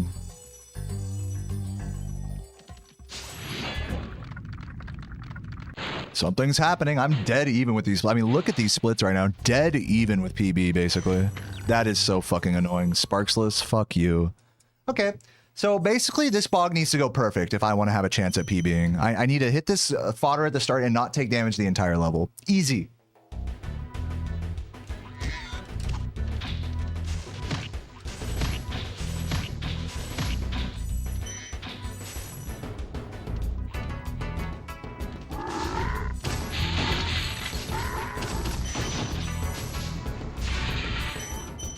A little slow there. I'm gonna take damage. Oh my god. I got too lucky there. No! I fucking jumped so early there. Fuck you. Give me this. I'm losing time. So annoying. At least it was there and not elsewhere. If I take damage downstairs, it's over.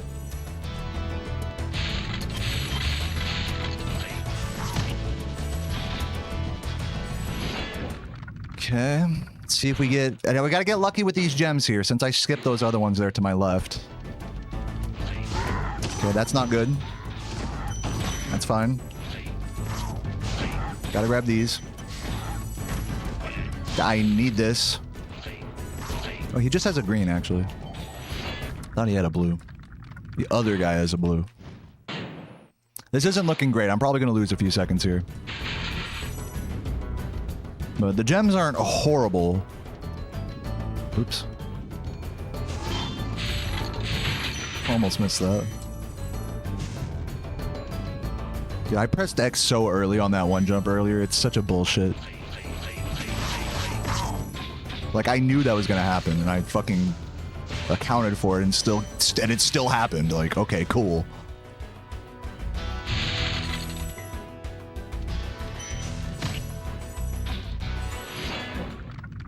So now we gotta just get a damageless Guanton and probably lose a few seconds, lose a few gems, and hopefully stay in this. We'll see.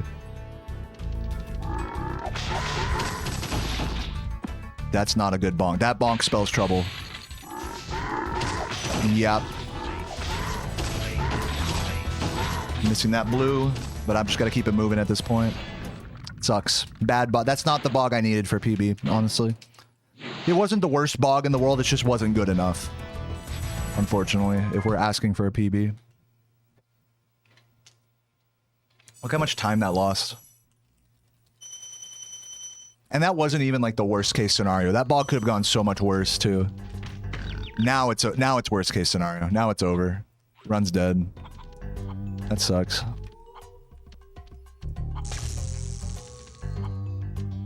We're gonna continue though. I am gonna finish this run.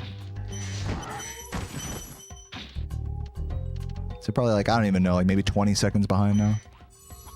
On the bright side, I don't have to get the fodder around the back there. Yeah, the fucking boar.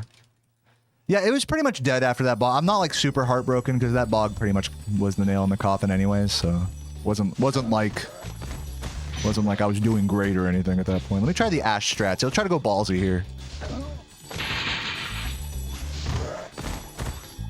Do the thing I was practicing. I like that.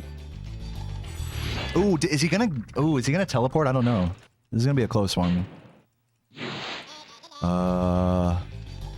No, he's not. Fuck. Dude, that was literally a frame away from being a teleport. Now I'm losing another 3 seconds. That was actually just dumb. So unlucky, actually. Now we get to wait here. Now I get to not flame charge him. Whoop-de-doo. Yeah, this run is just turbo ass. Now this is why, like, it's crazy to me. This is why it's crazy to me that Ash is able to put down like such magnum paces. Like, because it's just so easy. It's such a tightrope, you know, especially with this route that we're doing. It is such a tightrope of collecting things that, like, especially with some of these strategies that we're implementing here, it's just like, it just makes it tighter and tighter and tighter. Every new strat just makes everything that much tighter and riskier. So it is really just an honestly like it's a miracle that Ash gets like fucking mid 35s. Like it is really a miracle when you see just how easily things can go badly here. I'm not even playing that bad. I feel like this run could be going worse. You know what I mean? But even so, it's just not enough. It's not enough for a 35 Dreamweavers. It's just not enough. I really hope that I can get to Ash's level one day where I can get a 35 on like maybe a not perfect pace, you know. Ash really is the standard that I'm trying to strive for here.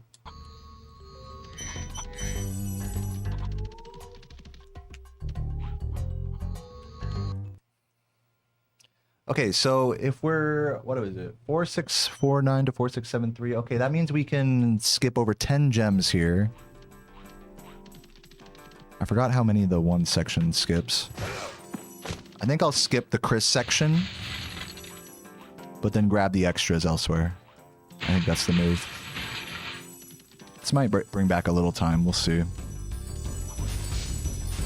Have a good night, Eek Lightning. I already said that. Let's grab these extras. At least this guy. Do skip these. I don't know why I didn't flame charge there. And then grab these. I don't need that. Maybe I did need that. We'll see.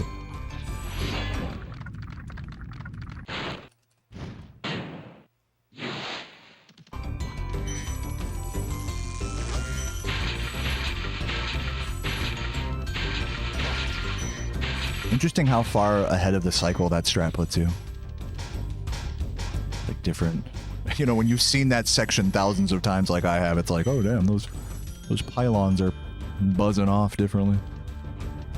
Like such a little thing is like so intriguing to me, you know, after all these repeated runs, you know.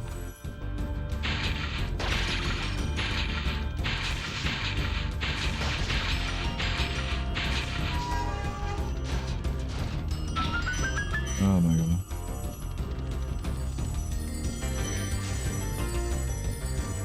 Alright, we'll see if I have enough gems here. I may be in a situation where I have to grab the extra 5 in the home world. I think we're okay though. Damn it, nice time save there as well with the Chris strat. I think this should be just about... We want 05 here as the last 2 digits. Okay, we are actually down quite a bit. This is not good. Here I thought I was doing good there. No, I think I lost more gems than the time gained, but we did get an extra 5 there. And I think I need to grab this as well. Did the other one have a blue? Oh, whatever. I need this. Hello. I should have grabbed both of the spring chests, but whatever. We're gonna do our best here. I might just have to grab like a couple extras at the start of Jock. Really sketchy end game. I mean, you know, this is what happens when you're not like literally perfect with the gem count going for these strats.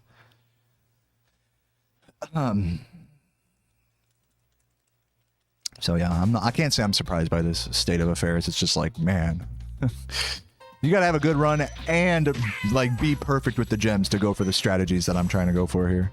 You can really see. But yeah, you missed 20 gems in Wizard Peak. I mean, that's lights on all the fancy stuff here in Beastmakers. That sucks. Please get over them. Oh my god, why was that so difficult? To flame the firework chest, losing more time. I'm gonna grab this. Also, I'm gonna do this. Of course! Of course. Of course. Why would I expect anything less than that? Fuck this game. This game will let me get as close as possible to PBing. You know what I mean? But be like, actually, no. Actually, no. Actually, fuck you is kind of more the vibe that this game is feeling. Look at that. I can't aim that correctly to not fall off the fucking edge, bro. It's so ridiculous. I'm gonna be like a minute behind here or something. I am no resetting this. My PS2 is cursed. Dude, I don't know. It's just, it's like I said, this run is the craziest tightrope ever. It's literally the tightrope. The more and more interesting strategies and fast things I do, the thinner the tightrope gets. You know, so I'm over here walking on a literal piece of twine in between like the fucking Burj Khalifa and the damn moon, you know? And I'm over here with scissors making it that like, you know, oh, let's save a little time by cutting the string a little bit more. And then I'm over here like pissed when the string breaks and I fall, you know? That's like what this run is like.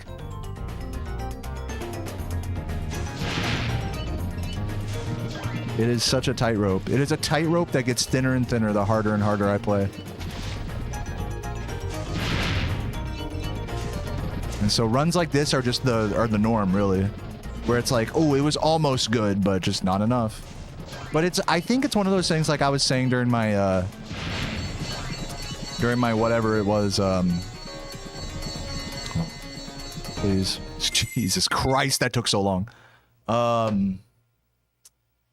It's one of those things where it's like you can see the vision though. You can see like what like the ideal path for me looks like and that it's like that it is possible. You can see it, you know. What's with all these fucked jumps, man? Good lord. You can see that it's like, oh, if you didn't fucking miss all those gems in Wizard Peak or in Magic Crafters, like this run would have had a way better chance, you know. 13 with a 5 with 6 outside. I'm gonna grab these extra greens here. I should have killed these enemies first. I don't know why I didn't. Stupid. Missed that like a dumb fuck. Epic. Grab these. In due time, my friends. In due time, we'll finally get... 9 out of 10 runs are going to look like this for me. It's just the truth of how it is. I have to be ready for that. If I'm playing it this hard and this tight, like, this is what most runs are going to look like. It's sad, but it's the truth. Hopefully I didn't need that green. I have a feeling I did need that green.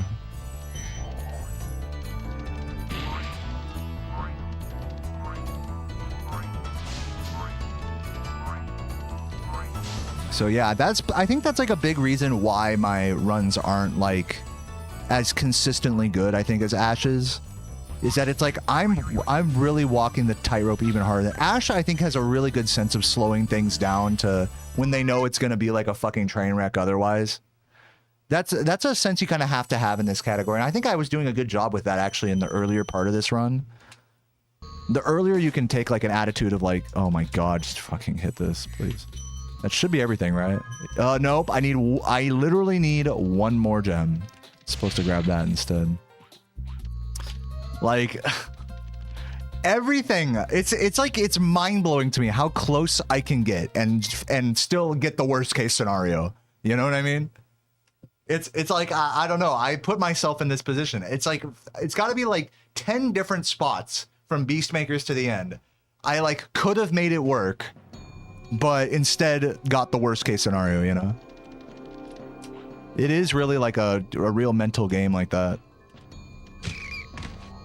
And then, of course, you know, you get the first try rat on runs like this. But it's embarrassing, you know? It's like 30 seconds. I have to, like, really get a sense of, like, not looking at the timer when it comes to runs like this. If I'm going to no reset a bad run, then I have to be okay with a 3710 Dreamweavers with first try rat. I have to be okay with that. I can't be like, oh, fuck, this could have been the one if I'd have just blah, blah, blah on first try rat. You know, I can't get all, like, superstitious like that. It's tough, man. This is a tough mental game I'm playing here. To approach the run this way. To have such a tight gem count. And to play hard in spite of that. It is a very difficult thing for, I think, my mental health to handle.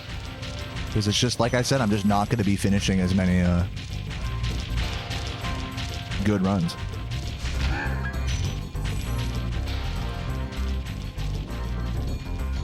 Anyways. Get out of here. Let's get our 38. Let's get our throwaway 38. That makes me feel empty and dead inside. And we'll get into another run after this. I'll do a credit skip. Why not?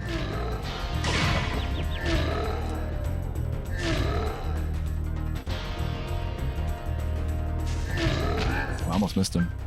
GG.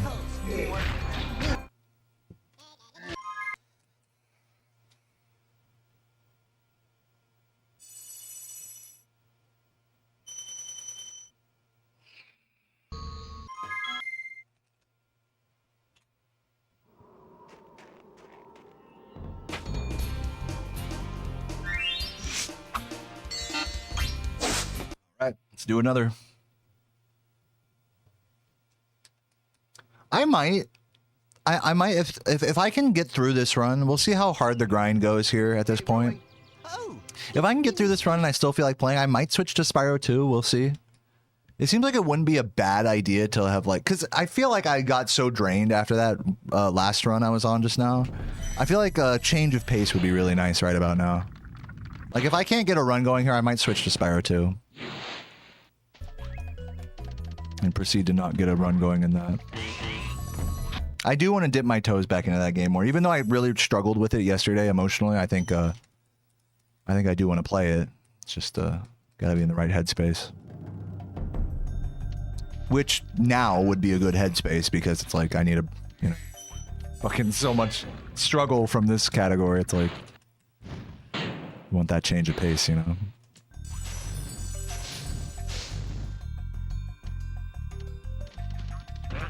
I think one thing that'll help me mentally with this category is I gotta remember that like my PB in this category is still really good. Like 37:25 is nothing to scoff at. That's a really good time. And you know, like it's okay. Like it's okay if my runs are dead because I have a good PB in this. Like this is I have to look at it like I'm on extra credit mode. That was one thing that helped me a lot when I was doing my 120 grind. Is that like I don't have to get this 120, and in the same way I don't have to get this 37 1x. I'm just on extra credit mode, you know. I'm just doing this just like as like bonus challenge. When's 120 coming back? Not until I get better at Nestor Skip, which who knows when that will be. Shinobi Sean, thank you for the $5. Says could always be better, could always be worse. Top of the game, don't let that time get... No, I won't. I'm already finding good ways to mentally cope, so I'm way ahead of you, Shinobi. Thank you for the $5. Appreciate it. And thanks for, by the way, thanks for the GGs, everybody, on the last run.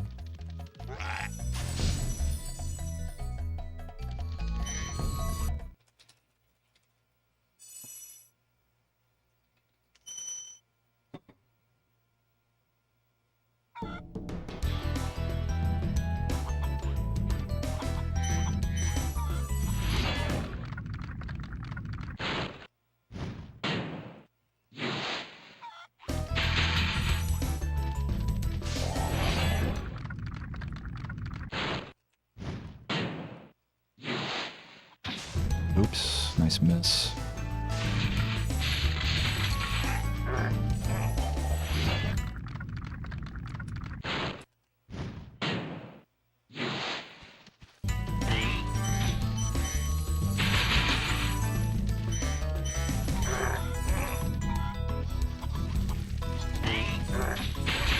Kinda slow here, or whatever.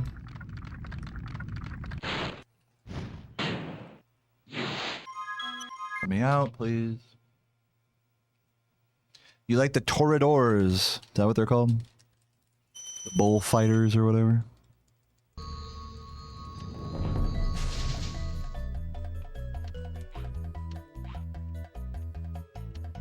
What's up, Fireflies? Thanks for the good luck. Why'd they make Spyro 2 so bouncy? I don't know. I describe it more, I think a better word is floaty. It's a lot floatier than this game. This game has a lot more horizontal speed, or another more precise way of saying is that this game has a lot more horizontal momentum conservation in its optimization, and Spyro 2 has a lot more vertical momentum conservation. Though there is a balance of both in both games.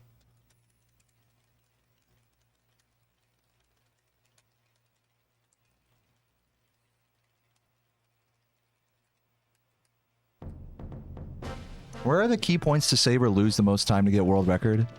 So you're saying compared to world record or just compared to my PB? What are we comparing to?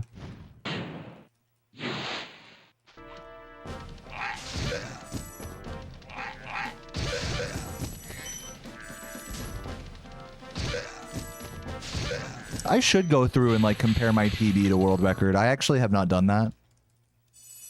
The biggest time save I have on these splits, I can tell you regardless of the comparison, is going to be on Mama Proxy, which was 1.5 tries on my PB and could be a potential 8-second time save in the next level.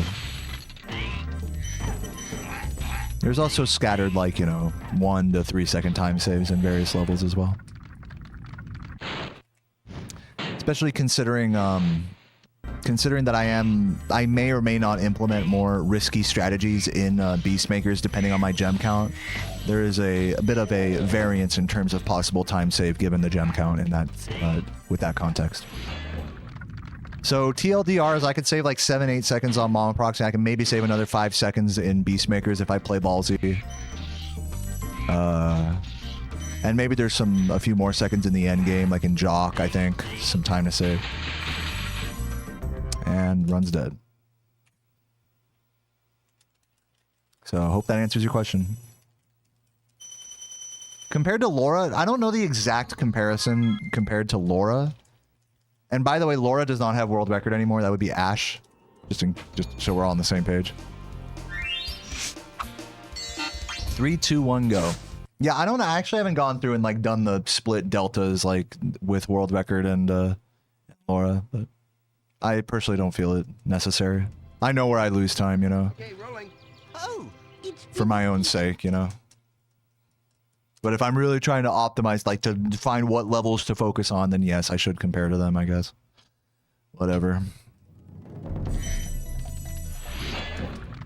I went to DC for the anime festival. How was the vibe of the city? DC is it's a cool city during the day, you know. I mean, not a great city to drive in, but the actual, you know, it was a nice sunny day during it was called Sakura Matsuri. It's like a cherry blossom festival with a bunch of booths and, you know, food and Japanesey stuff.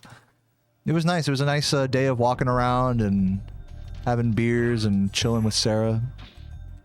It's a beautiful place with a lot of cool history. But yeah, the transportation situation is pretty annoying because it's like you could either dump a bunch of money on an Uber or take the metro. And so you have to like park outside of the city and take the metro, which is what we did. So that's the only kind of annoying part of it. You can't just like park wherever you want there or anything.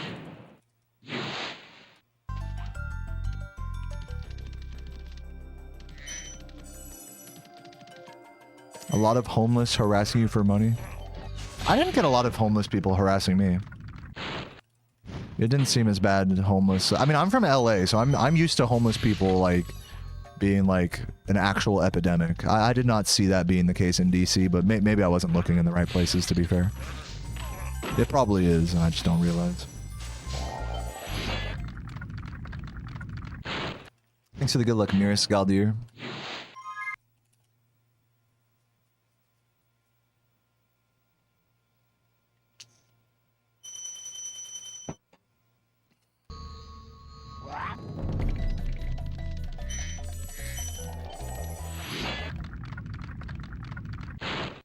And someone asked earlier, what does 1.5 tries mean? It means that I didn't spend an entire try's worth of time on the Mama Proxy in my PB. I like went for it, then it was like really bad, and I didn't even go for it really. I didn't go for the proxy itself. I flamed her. I was like, this sucks, and then I reset it. So that it wasn't like a full try, if that makes sense. You could technically still call it second try, but I think it makes more sense to call it 1.5 tries for that purpose. Because I didn't fully get stuck in the proxy, you know, in the flop. That's what I mean by that.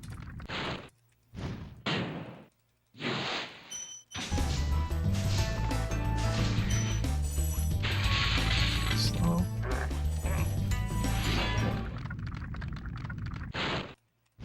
USA's drawn like a perfect country. Like people think USA is a perfect place. I'm surprised by that because I think a lot of people who aren't from the US like make fun of us like we're all fat and we're all stupid and we don't know anything. Fat and ignorant seems to be a common stereotype of Americans from foreigners.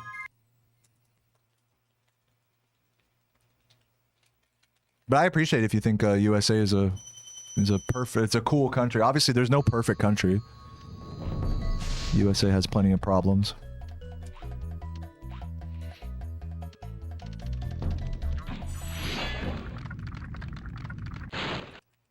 A lot of guns, gun crime. You mean like you think the USA has a lot of gun crime?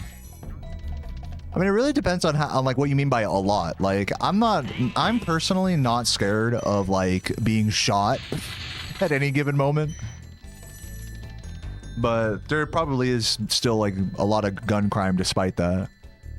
I think when it comes to that sort of thing, it really depends where you live. Like if you live in a fucking ghetto inner city like place, you know, you don't really go out at night. Sarah used to live like in the inner city of Richmond when we first started dating, and she said she couldn't go outside at night and she would hear gunshots and stuff sometimes.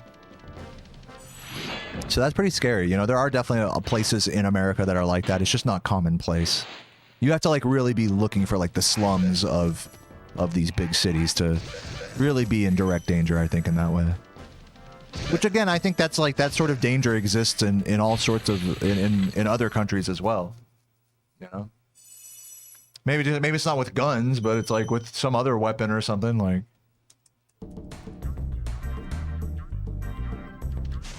But I think the stereotype that isn't like I think one like unfounded stereotype is that everybody in America has a gun, which I don't.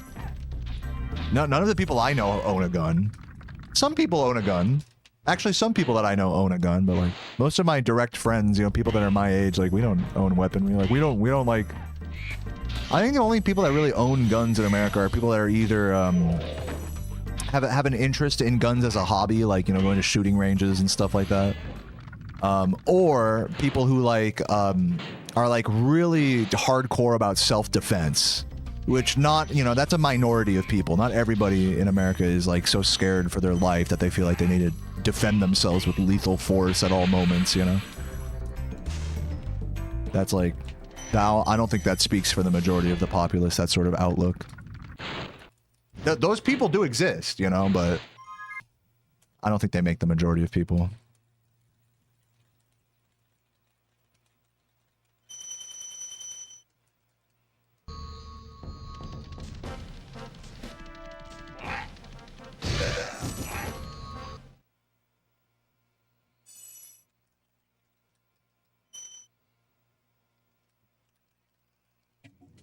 Just because 75% of Americans are dumb. It really depends what you mean by dumb. Because I will say this. I think geography-wise, I'm pretty dumb compared to the average person, the average, you know, educated person in the world. I'm pretty bad with geography. So I definitely do play into the dumb American stereotype in that way. I'm just gonna try it again. See, like, that is like a full attempt right there. You see how much time that lost? My PB did not do that.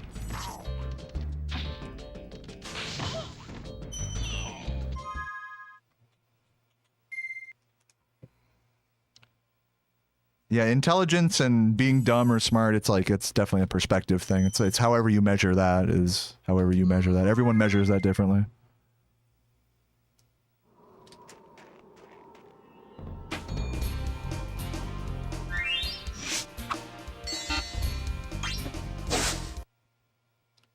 I don't think that people, I think, I don't personally have an outlook like the majority of Americans are dumb, you know, just generally speaking.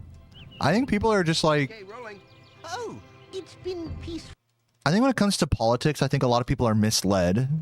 I think a lot of people don't realize like what's really, I think I don't even realize the full scope of what's going on in our country. You know, that doesn't mean that you're dumb. That doesn't mean that any of us are dumb. It just means that like there's a whole fucking military industrial complex that we live in, you know, that's like, that every politician, you know, is paid for, you know, is perpetuating, right? Whether they're Democrat or Republican or this or that. So, like, you know, it's just a really complicated thing to just boil down. Oh, well, Americans are dumb, so they vote for the wrong people or whatever. It's like, nah. I think it's just so complex that, like, it just can't be boiled down, like, into a simple thing like that. People are dumb. I will say that, like, I think as like a populace, I think people like respond to simplistic solutions, you know? It's like whatever candidate offers a simplistic solution to a direct problem that faces people, like, that's going to be the candidate that most people vote for in America. I think that's true for a lot of parts of the world. Now, does that mean that Americans are dumb, you know, or that they're being misled? I mean, I don't know. I guess. I think it's just the nature of politics, though. It's not even a gripe with Americans in particular. I think that's probably an issue with democracies around the world.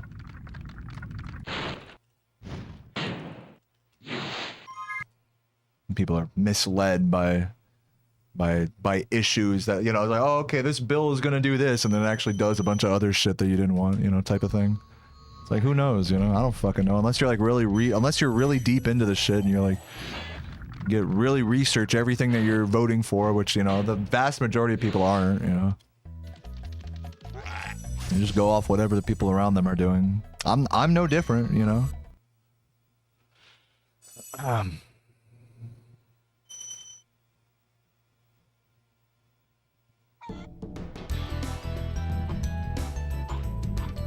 Liberal, conservative, independent, libertarian. Yep, those are some good words. Those are some pretty epic political words there.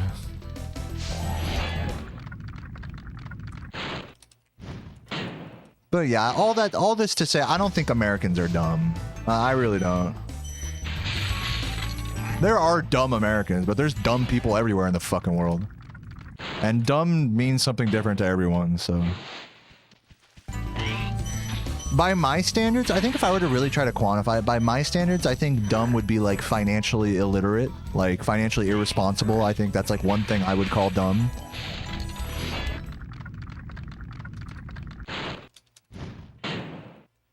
But then again, you know, not everyone, you know, was raised by a family that taught them to save money and to not go into debt and stuff like that.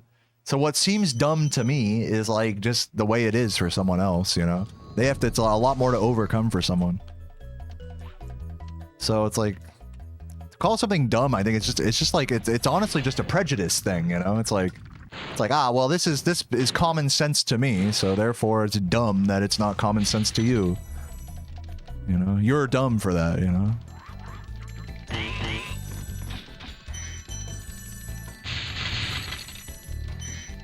You're dumb for not knowing, like, some trivia that is, like, supposed to be common knowledge about this, that, or the other.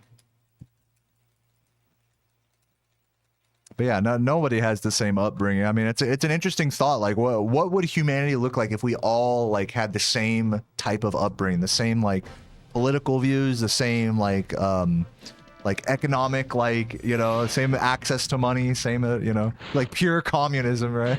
Like, what would the world look like that? I mean, I guess they've tried communism, but I don't think it's ever been, like, fully realized in the idealistic way, right?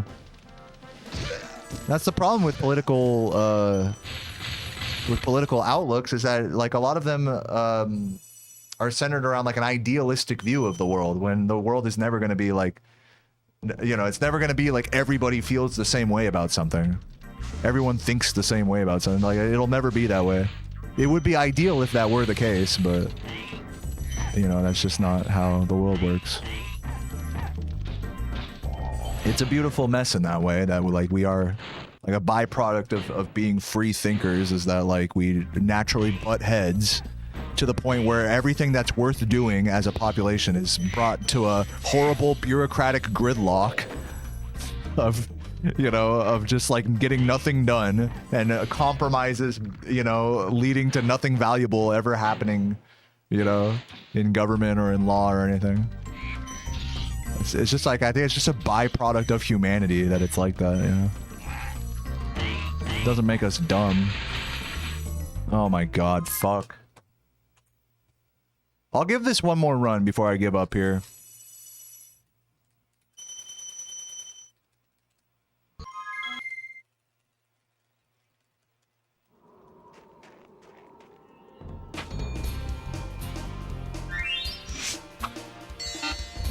Three, two, one, go.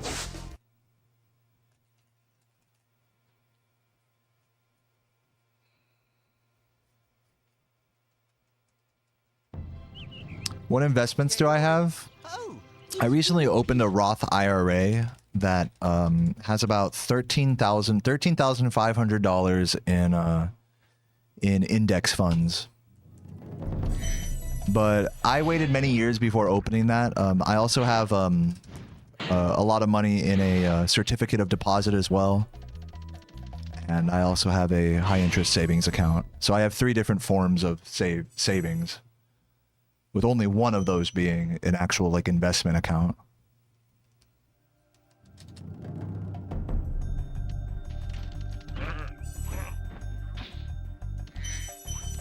I'm not rich. I've just saved money over the course of my life. I'm definitely not into the 6 figures yet in terms of my net worth or anything. One day I hope to be, though. I try to save about, like, $1,000 every month. That's usually my goal every month.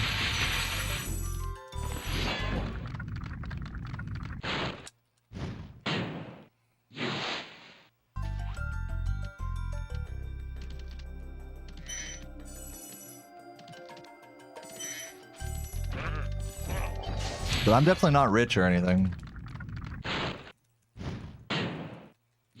I'm just in a, I would say I'm just in a better economic position than most. I mean, I know that sounds like a fancy way of saying I'm rich, but I don't really think I am. Maybe rich compared to poverty. I'm, like, not in poverty. I have the way I see it is I have enough money to live, you know, to pay for rent, to pay for food, to go out with Sarah, pay for gas and bills, and to save a little bit on top of that. I don't need more money, you know, than that. I could try to get more money than that and try to actually become, like, you know, 6 figures rich, you know. But just because my net worth isn't over $100,000 doesn't mean that, like, I'm not rich in that sense, you know? I guess rich is like a mindset, right? It's like when you have enough to support yourself and to be happy, then you're rich, right? So I guess in that sense, I'm rich, but I'm not rich in the conventional sense where I'm like a fucking millionaire or something.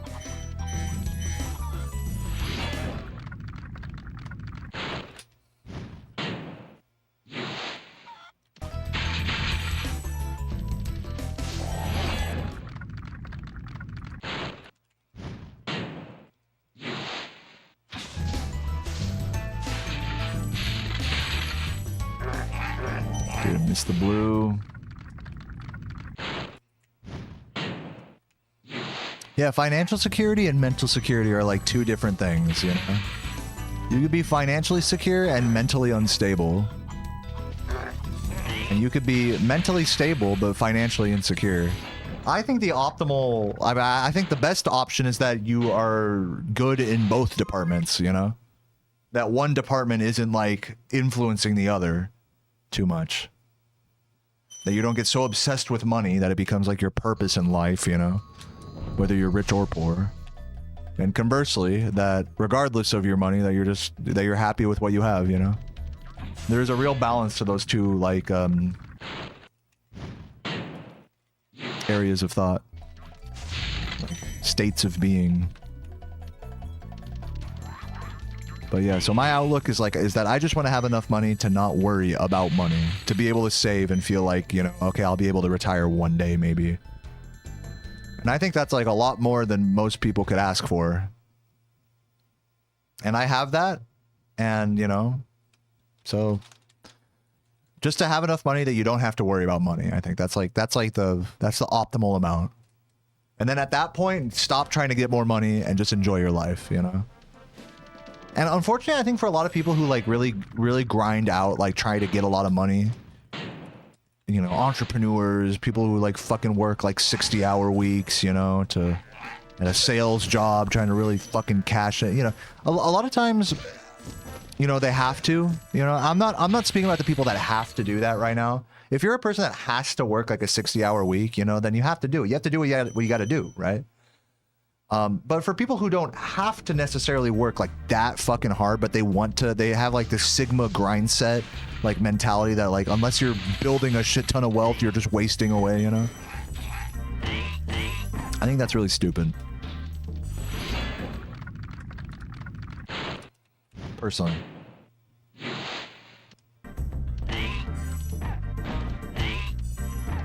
One thing people don't think about when it comes to money is that it's one thing to have a certain income, but then like your expenses, you can set up your life to have less expenses. And a lot of people don't like to hear this, but that can extend to not having a wife, not having kids, not having a girlfriend, not having a house, not having a car. Like these are things that are expenditures, like, you know? And if having those things makes you like stressed and financially insecure, and it's not, you have to understand, like, weigh that in your head of whether that's worth it or not. And I decided like a long time ago that it's not worth it for me to ever have a kid. It is worth it for me to have a girlfriend and to move out, you know, and to live with a girl that I like. But anything more than that, like, no. Like, you got to like really decide what you want out of life in order to like really achieve financial security, I think. 3, 2, 1, go.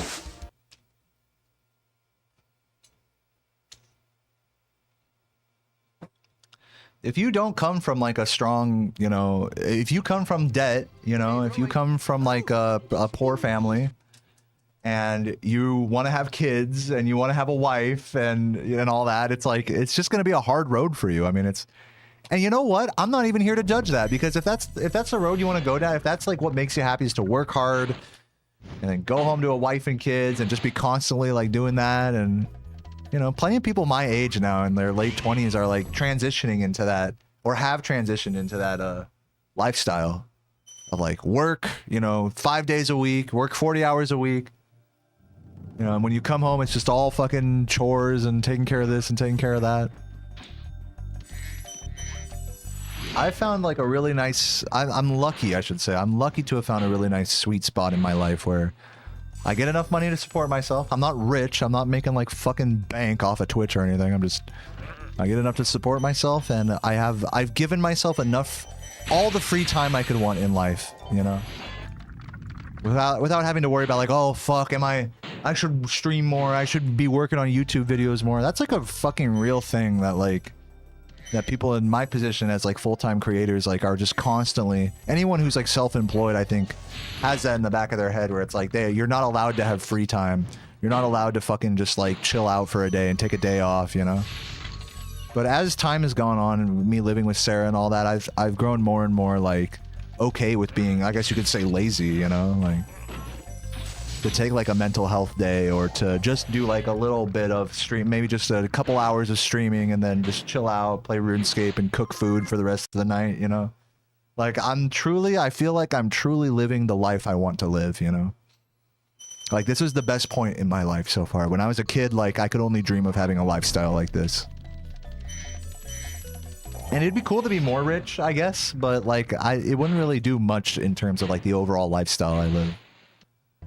And I think that's like that perfect balance point of like, you have enough to support yourself, but you're not like over here grinding your ass off to have, to rise through like the social ladder, you know, and, you know, it's like, I don't care about that.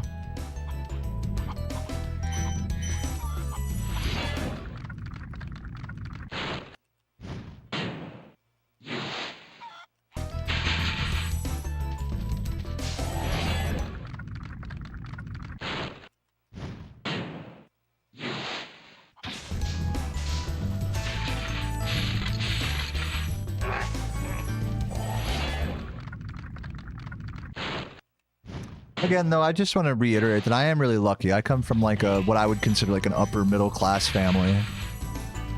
You know, we've never had to worry about, about like being able to put food on the table or anything. So life in that sense has been a much less of a grind for me monetarily. I've been lucky enough to, to have streaming as a career fall into my lap over years of doing it as a hobby, as just something I enjoy. And now people are like, okay, keep enjoying it, you know? It's like the world, by you guys is like telling me, like, just continue enjoying that. You know, I'm not gonna ever be rich doing this, but I'm also, I'm also living my dream in a sense. So, but with all that said, it's like I've gotten very lucky, I think, with my hand of cards in life. You know? I think there were many paths I think I could have taken to like grind a lot harder, to get a lot more money, to, I don't know, to have a different kind of life than I do now. But I think one thing that I always stuck to, that I was, again, very lucky to have a privilege to do, is I always just stuck to what I liked doing and just did that, focused on that more than anything else. And in this case, it was streaming and playing video games. That was what I liked doing. That's what I kind of found that I liked to do, late in high school. And I just did that all through I got through college. I got through like a job and all that. And, there were definitely times where it was like hard to balance like school and life and work and with streaming. But I just sort of just blindly just kept doing it. Not expecting it to ever become like a real career.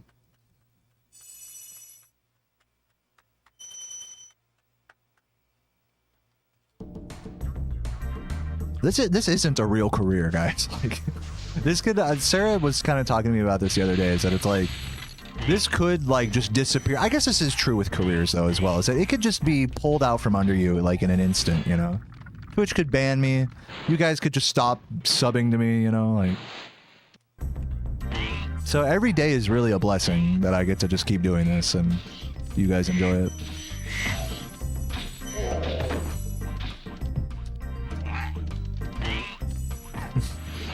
I may be an asshole at times. I may be arrogant and ignorant at times and crass. But I'm always thankful, always appreciative, even when it doesn't seem like it. I always say thank you for watching after cussing someone out in my chat, or when someone leaves a mean comment or something. Which is few and far between. You guys are really nice overall. That's another thing I'm really lucky with.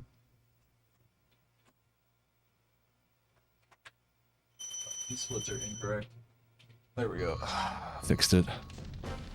Someone was surely crying in my chat just now, like, dude, you missed a split. What the fuck? What is needed to pass the balloonist is going to be 1,200 gems to get out of Peacekeepers. Alright, let's see if Mama Proxy doesn't fuck me here. By the way, I see Chris up there in the chat. Congrats on the new PB, Chris. Legend. Come on, give me this. Oh yeah.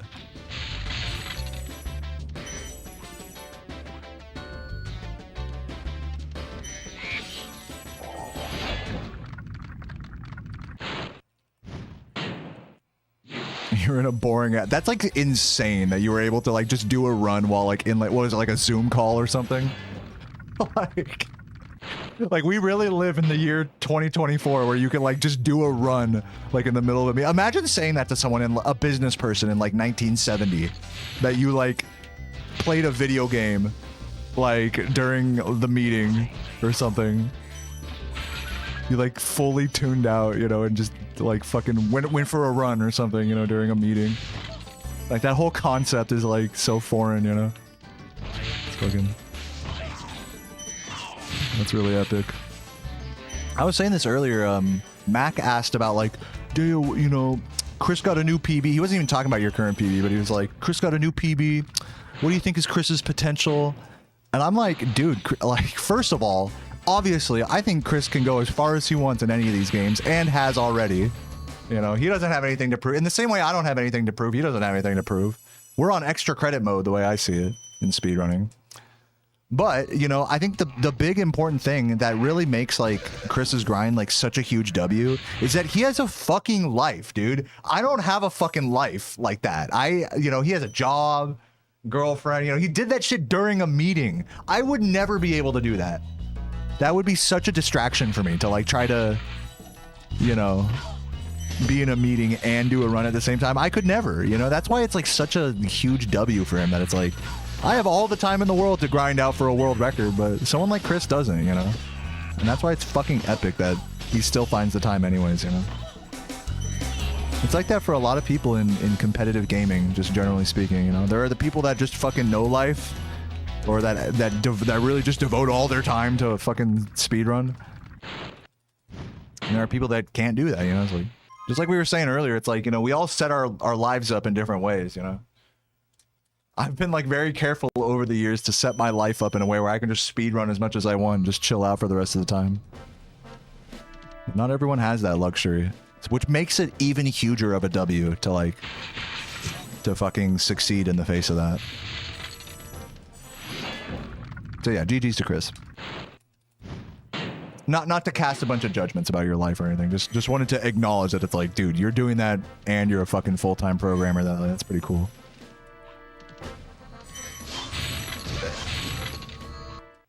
Yeah, it's a Chad move.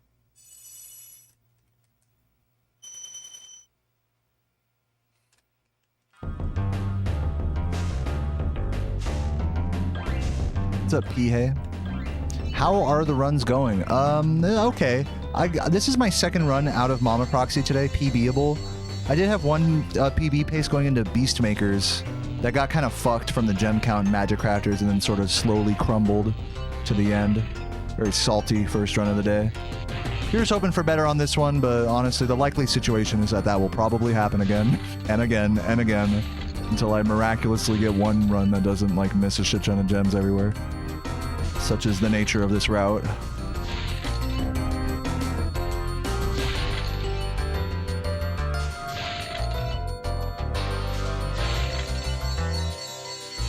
But hey, I'm happy. I'm gaming. I'm happy just to get any paces going at all.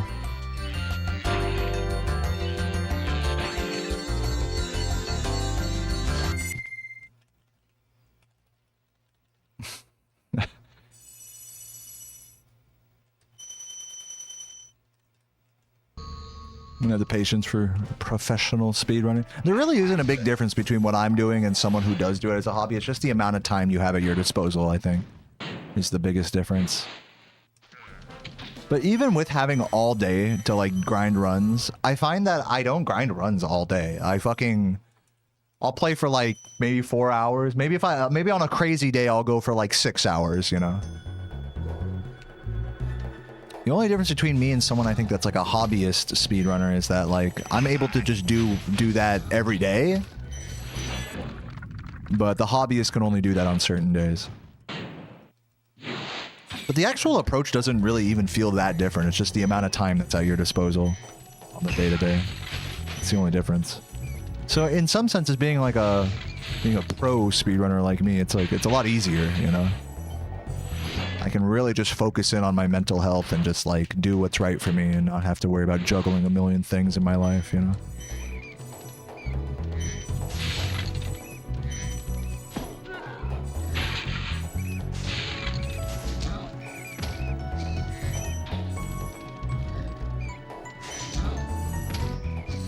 Watched, thank you for the $2. And thank you for the good luck tax. I like how you put that. GL tax. I don't know if there was another super chat earlier I might have missed. I'll take a look.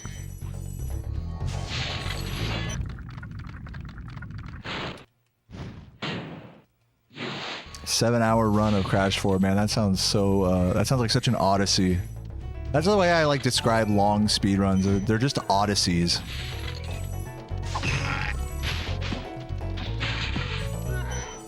All gems on Crash 4. GG's to you for that.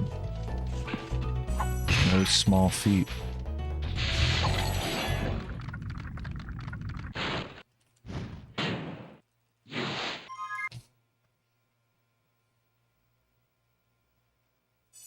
No, I didn't miss anything.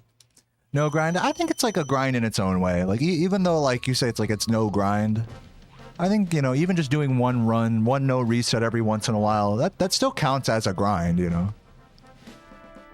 Just playing these games at all or speedrunning them at all, like you're grinding, you know. Whether you're practicing, whether you're just doing a no reset, whether you're resetting all day, those are all like their own type of grind. You're 5 hours off of world record. You don't have to be good. You know, I'm not saying anything about being good or bad. It's okay to be bad. I mean, everybody's bad, honestly. What's up, Hypno? Thank you for the good luck. Hope the runs were all right today, sir.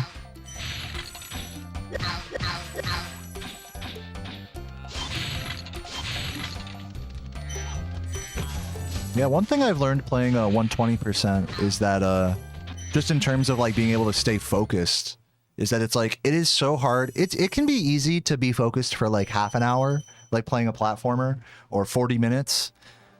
It's really hard to be focused for like more than an hour, like, and really trying to play your best and like execute well, and you know what I mean, and not like lapse and go into like autopilot and shit.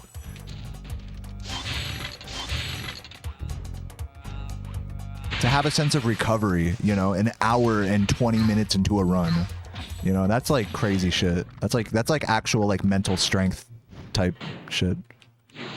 Yeah, I think that's the hardest part about 120% is just staying in the zone like an hour in, you know.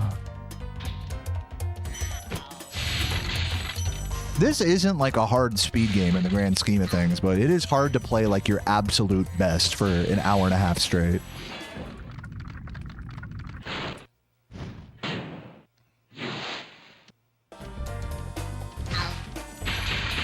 And thanks for the good luck, Potty.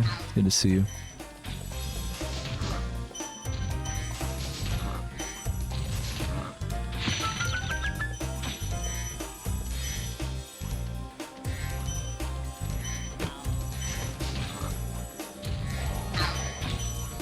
I think a lot of speedrunners really embrace the whole sense of like actually not like being hyper actively focused, but rather to embrace the autopilot aspect of speedrunning more.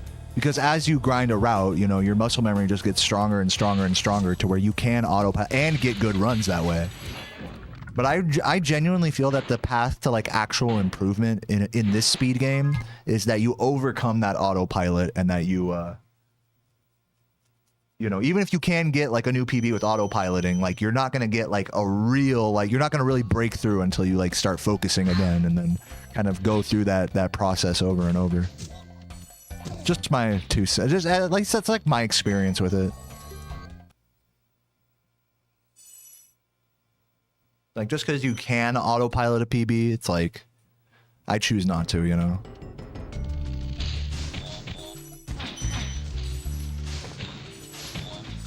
I think actually the way, this is going to sound kind of funny, but I think the way that runners sit in their chair has like a big impact on how much they autopilot their gameplay. Like if I sit back in my chair, like I'm literally using like a different part of my brain versus when I'm sitting forward like this. When you sit forward, it literally, I'm no fucking scientist or anything, but when you sit forward, it feels like you're engaging the frontal lobe of your brain. You know, you're like actively in it, you know? Whereas when you sit back, you're relaxed, you're able to autopilot a lot more, and you're able to go for longer, you know, which could be a benefit in its own way, but it does sacrifice some of that active, like, engagement, I think. There's merits to both approaches. It's not saying that one is like the right way and one's the wrong way. It's just for me, I've decided that the active focus approach is better for me.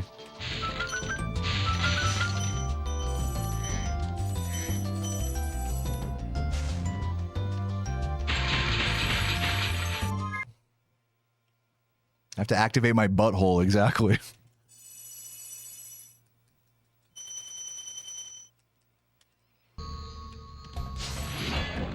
Thought I was gonna wall glide to the arc. So yeah, do the fucking the hard mode thing. These splits are my PB.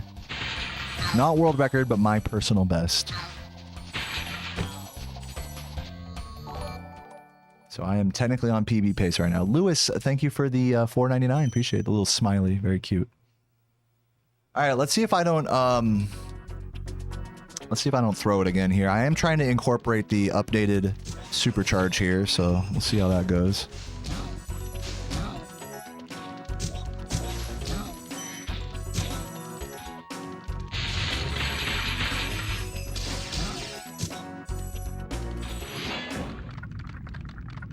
I skip gems in boxes because the gems that are inside some of those boxes are just not worth it for the amount of time it takes to break the box.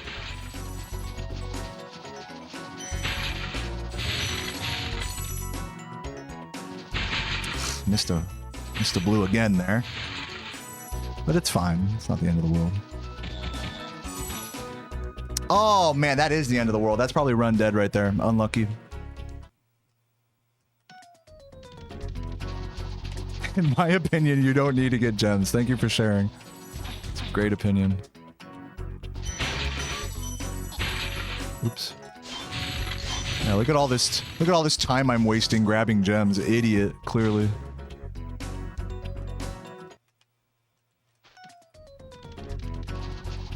Yeah, run's pretty dead here. I'm gonna take it to the end of this split though, see how it's looking.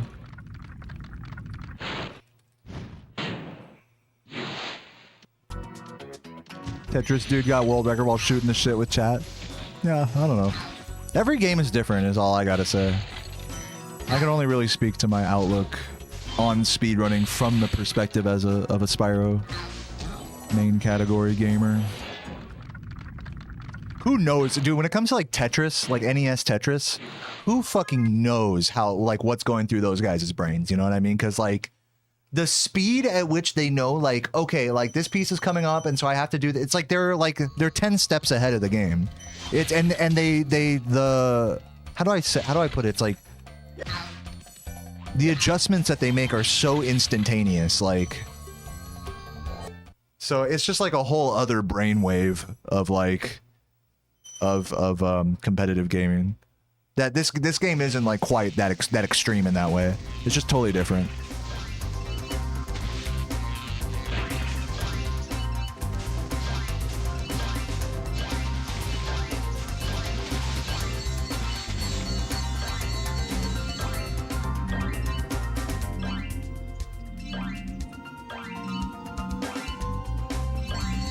Yeah, people have recently gotten to the kill screen in Tetris and are pushing the current like score record in that game as well.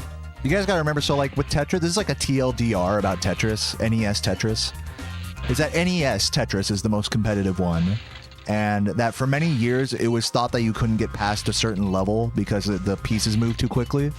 and you just lose, you know, basically. But because of techniques like hyper tapping becoming commonplace over the last like decade or so, slowly runners have gotten to the point where like they have like completely literally broken the game at this point and like reached the kill screen, found, you know, new score, like ways to get high score. It's like it's a completely different game now than it was like back then. It's pretty cool to see a game evolve so dramatically like that. That one strategy can literally change the entire like trajectory of a game like that. It's really cool. And not just that strategy, but like being a skilled player on top of that, you know? It's not like these players are carried by hyper tapping or anything.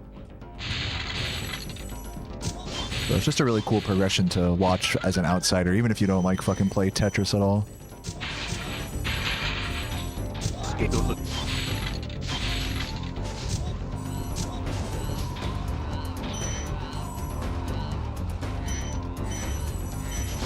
No, what, dude? What the fuck, even? Why? Give me this. Fuck you. What the fuck, man? What the fuck? That was painful. Hellblazer, thank you for the tier 1, man. Appreciate that. 16 months, what a legend. I'm gonna try to just get through this right now. I feel like I should try to no reset for now, despite being sparksless in this god-awful level. Barely hit him there. This is totally ready. If the run had a chance before, it's totally dead now.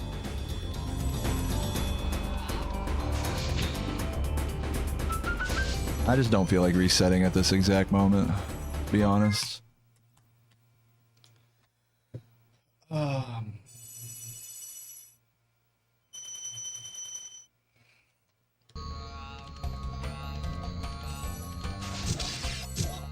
Where's the fodder? What the fuck? Okay, so I'll just grab one in Beastmakers, I guess.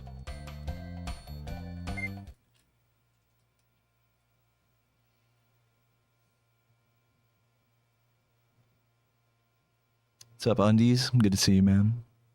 You thought he was a ribbon who blowhard? He does look like a ribbon. You could like tie him around like a bonnet or something. Tie him into your hair. That's a real hurricane hat. Right, let's see how the gem count's looking at least. Let's see if we can at least make this run like not a joke. First run today ended as a joke, basically. But this run can still be like, I guess, not a joke. That's like my only goal at this point. The gem count, I think, is okay. I did lose some there in Blowhard. We'll see how it looks.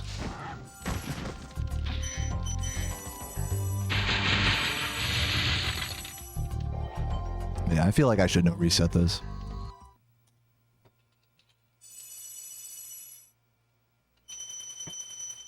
Oh yeah, that's a really good gem count. We can definitely save some time here in Beastmakers. Not that much, but not enough to bring it back, but there are possibilities here. If we get like over 430 in Bog, then we can go for Chris strats, I think, in Metalhead. Like, we're on track to do that.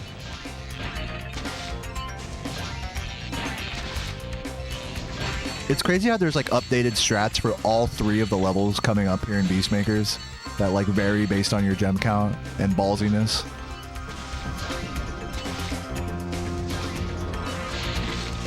This part of the run is really like variable in that way. Fuck.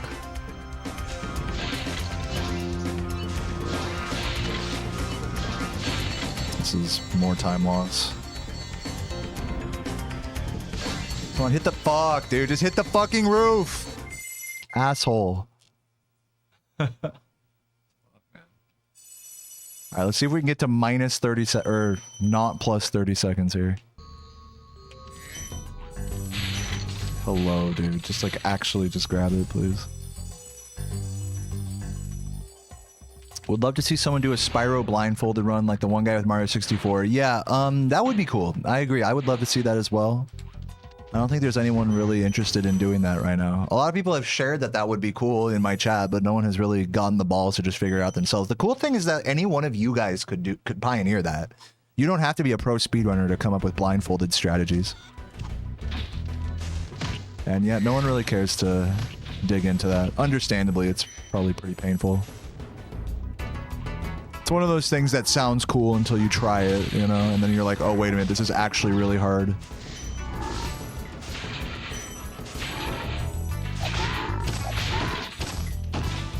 But I still think someone should do it. Can't imagine how to do it. The way you do it is that you have... This is how blindfolded runs work, is they use something called normalized strategies, which means that, like, using audio cues and using certain inputs on, like, respawn and things like that, that you can ensure that you'll go to the same spot every time, you know? Using things, like I said, like audio cues and death abusing and respawning and things like that. I do believe that normalized strategies can be possible in this game. If they're possible in Mario 64, they're possible in this game. That's my honest opinion. But it's gonna take someone to really, like, you know, get on the grindstone and really come up with, you know, all those different setups, you know, so to speak. You did a blindfolded CTR lap? That's pretty cool.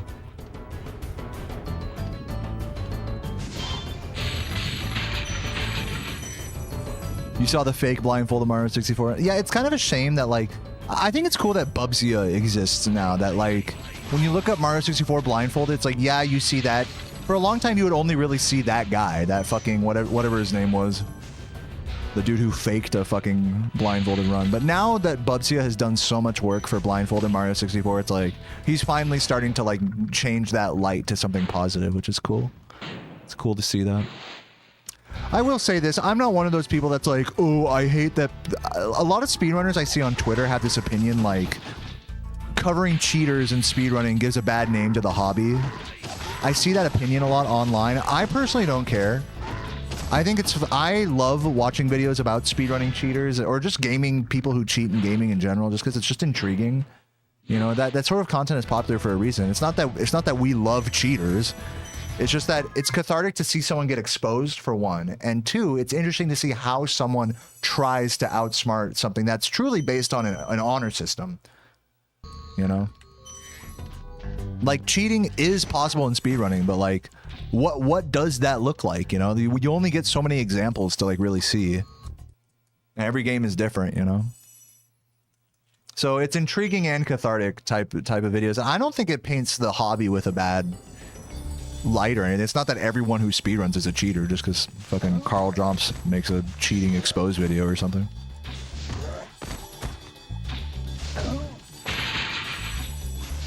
Alright, I'm gonna go for the swag here. Jump! No, I'm fucked. I'm so fucked. I'm still gonna go for the swag, but I'm fucked.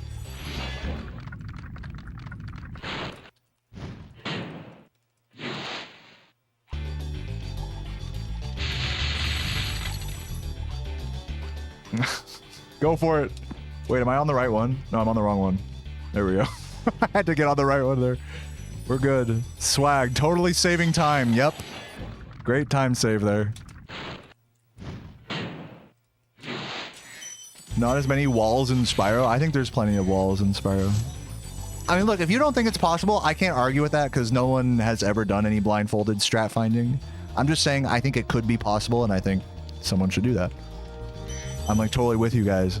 This isn't the first time we've talked about this. It's just one of those things where it's like, just daydreaming, just chat room daydreaming, when, like, any one of you guys could, like, actually go and do it, you know, if you're actually interested in it. You guys could be pioneers, you know what I mean? And to that end, I could be a pioneer, and I'm just over here bullshitting, you know? So I'm just saying. And that's the cool thing with blindfolded, speedrunning, is that it's like, it's only impossible until someone finds a way to, like, do it, you know? And it is very much like an overcoming obstacle type of situation. So I think given the context of where Mario 64 has gone as a blindfolded game, I think Spyro is capable of that same progression. If there is someone like Bubsia that would come to Spyro and just do the work. Unfortunately, you know, no one has done that. No one cares enough to do that. And so it will forever be a mystery until then. It will forever be a fucking armchair chat room discussion until then.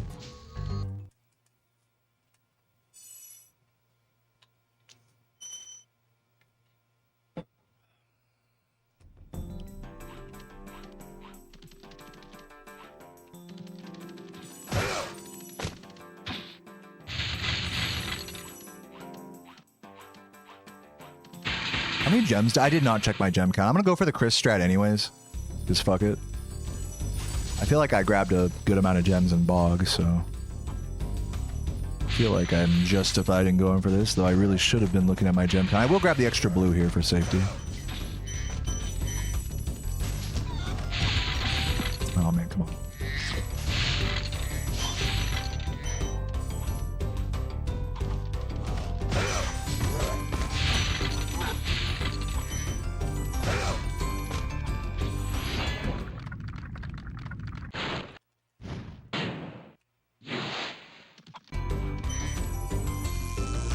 Do, do, do, do.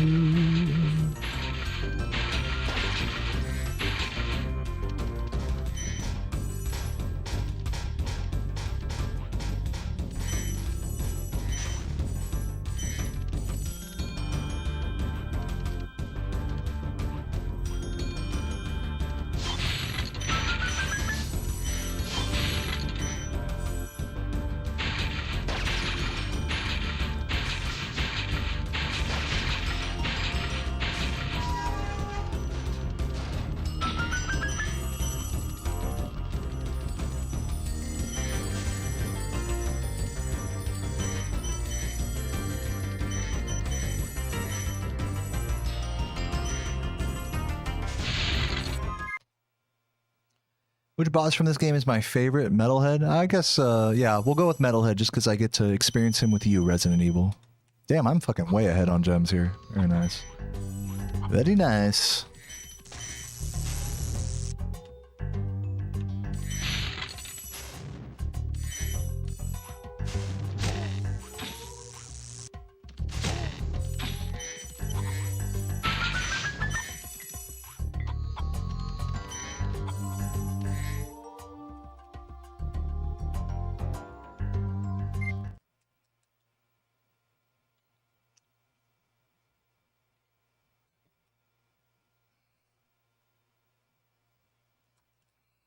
The videos are hilarious as fuck most of the time. The fake, yeah. Yeah, I have no problem with cheaters being exposed, you know, whether it's in speedrunning or any other competitive gaming. I don't feel like it shines a negative light on the hobby that I like or anything. I think it's only kind of like that if the majority of the people who play your game or know about your game only know about it because of cheaters, you know, which I don't think is the case for really. Like, what game is that even the case for? I always get enough height with that, I just am not facing the right way. I need to like come up with a new version of that setup to where I'm like facing towards the left more. I think that's my main problem with consistency with that is like I can get height, but like even when I get enough height, it's like not enough left. So I need to like curve it as I need to come up with a setup where I curve it harder.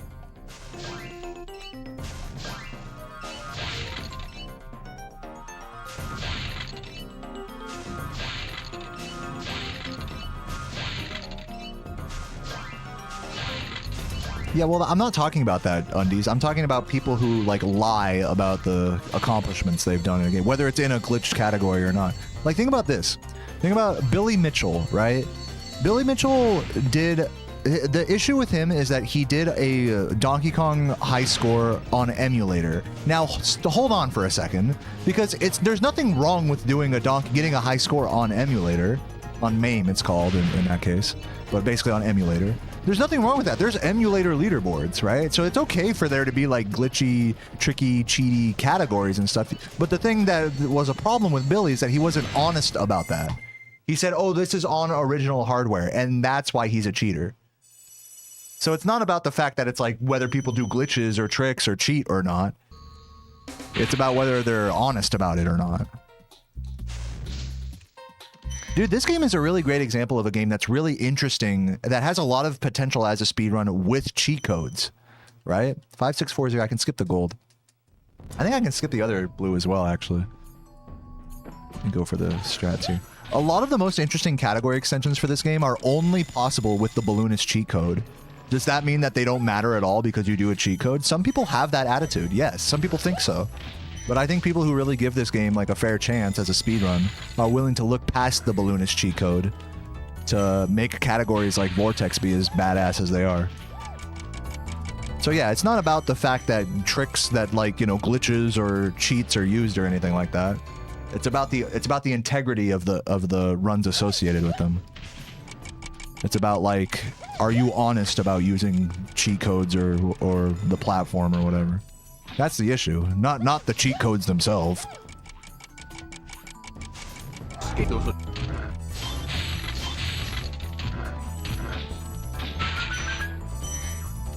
But some people really do look at it like that, like the cheat code itself is the problem. Vortex isn't a real category because you use a cheat code. You know, some people genuinely actually feel that way. Not the majority of people who actually give two fucks about this game that realize how badass it is.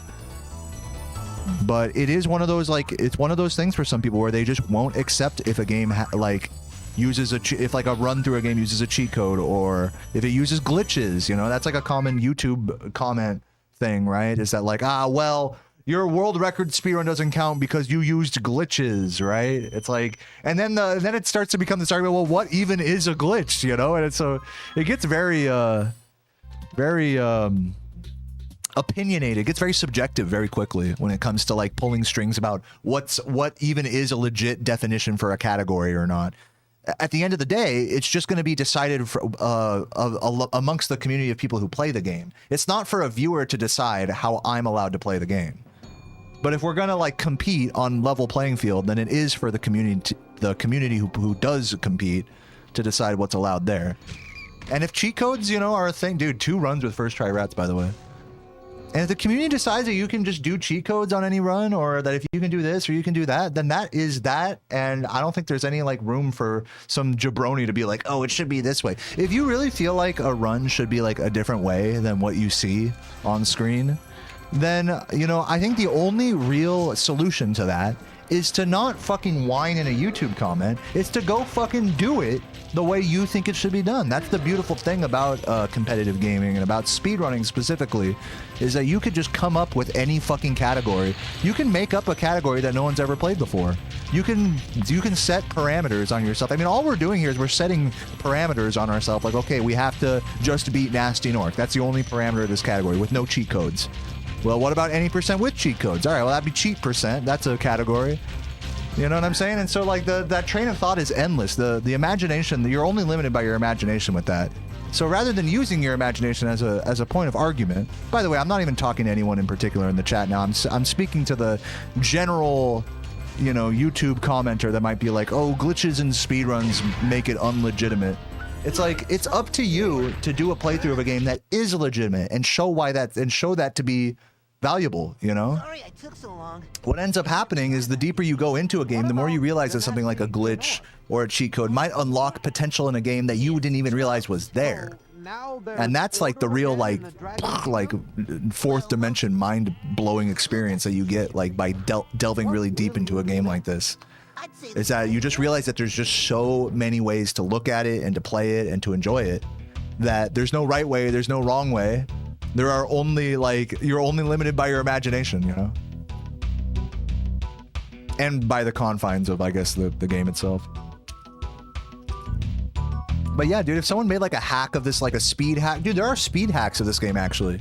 You can play this game like with like 200% speed. I did a video of that.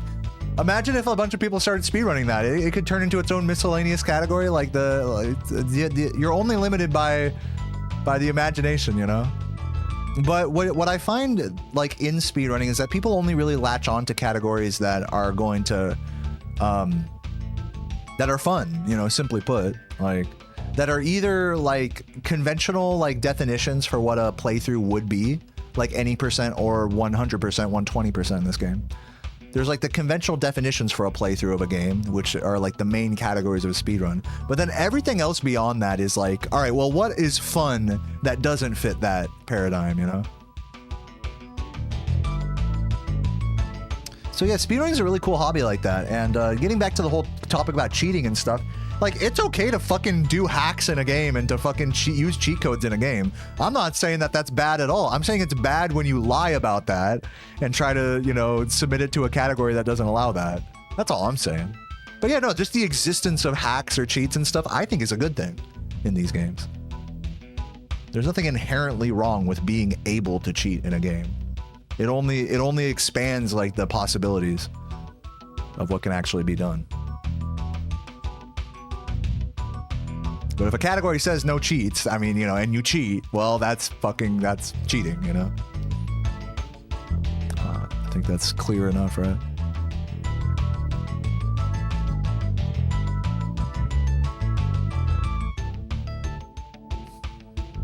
Anyways, GG, everybody.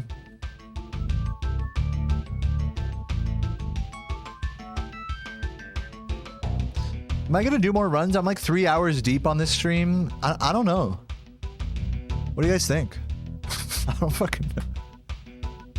Thanks for the sub earlier, by the way, Nuts. I don't know if I saw that, but he says he's from the future. Appreciate that. He actually says someone will gift a sub in the next 5 minutes, and that was 5 minutes ago. So, you know, I'm not saying he's a mind reader, but we gotta see a gift for if you guys don't want Nuts to be a liar. I think maybe what time is it? It's 5:30. I might try a oh there you go.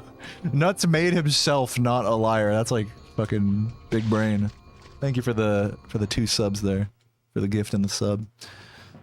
I think I might try Spyro 2, honestly. I feel like I don't want to go I kind of want to go offline today. I am kind of tired, but I also don't. I am hungry though, so I should probably take a break. Eat some nuts or something and then see what I'm feeling. I don't feel like playing any more Spyro 1 right now. I feel like I've sufficiently run this game into the ground right now. I might go offline. We'll see. We'll see. Another run wouldn't hurt. That is true.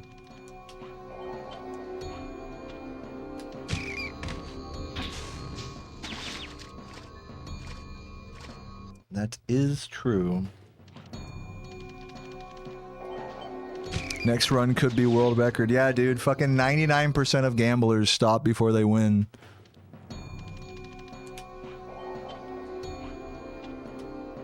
Alright, let's see.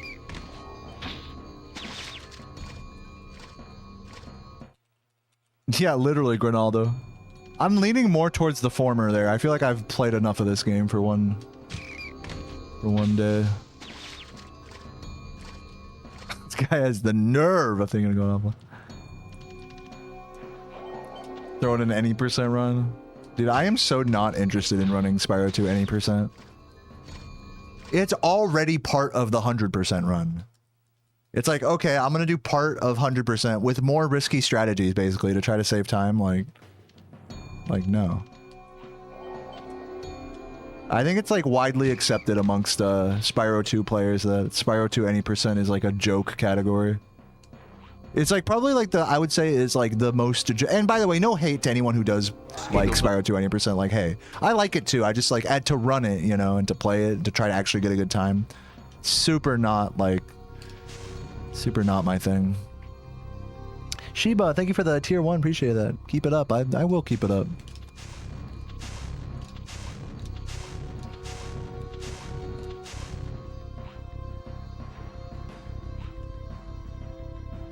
I'm gonna go get stuck in the smokestack again here.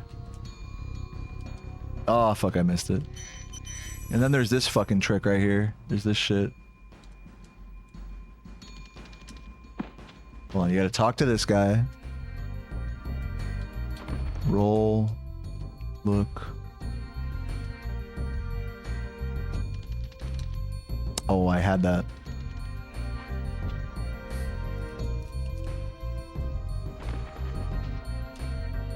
I'm cool. It's really cool that I learned how to do a lot of these like weird niche strategies over the course of my whatever it's called run.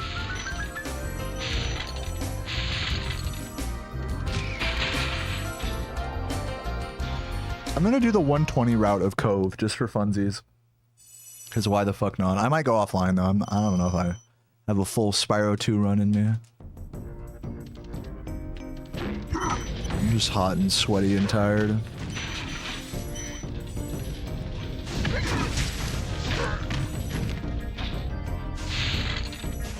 Okay, that's not how you do that.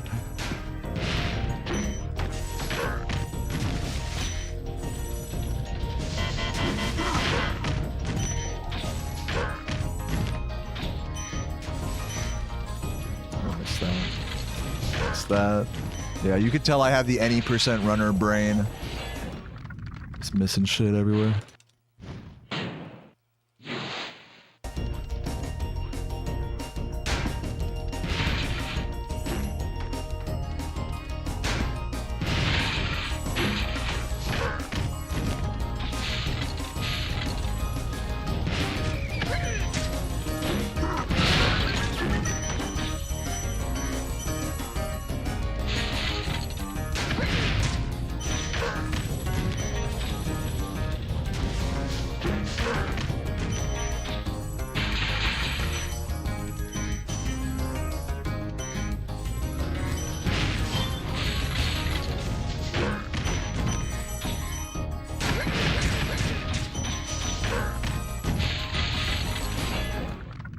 Feels so good to just 120% a level. You guys know what I mean? Just fucking destroy everything in your path.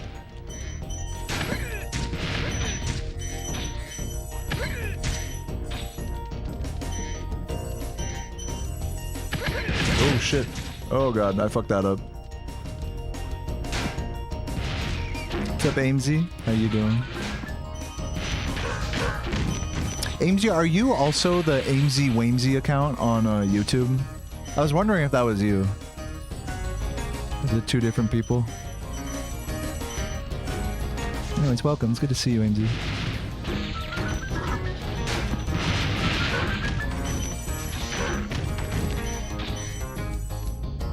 Oh, that's not you? Oh, epic. Hey, shout out to Amesy Wamesy. I know they were here earlier. Well, thanks for clearing that up. Sometimes I don't know, because, you know, usernames are similar like that. It's one of those funny, awkward multi-streaming things. It's like, wait a minute, is this someone on an alt? Like...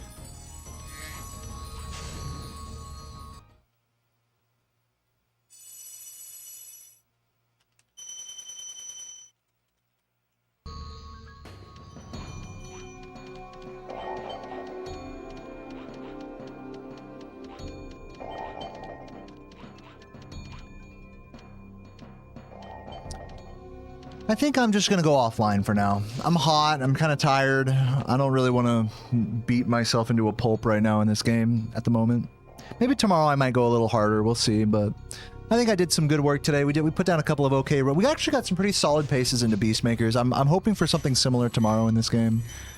And maybe we'll actually go to Spyro 2. Maybe I'll actually have the balls to play Spyro 2 tomorrow or something, we'll see. But yeah, I just don't feel like burning myself out at the moment. Oh, hold on. This rat. Here we go. Oh! Alright, I'm gonna find someone to raid.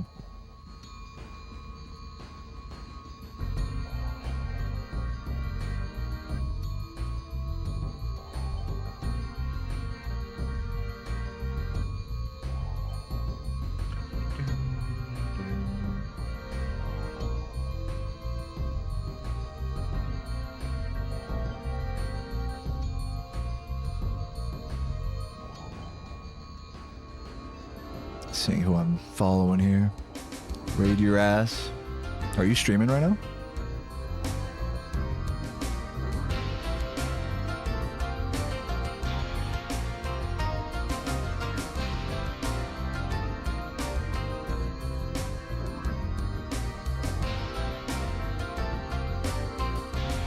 Just looking through my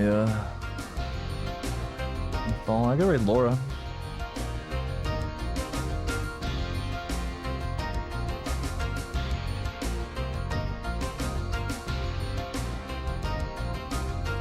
Well, I'll raid Bradley. I haven't raided Bradley in a while.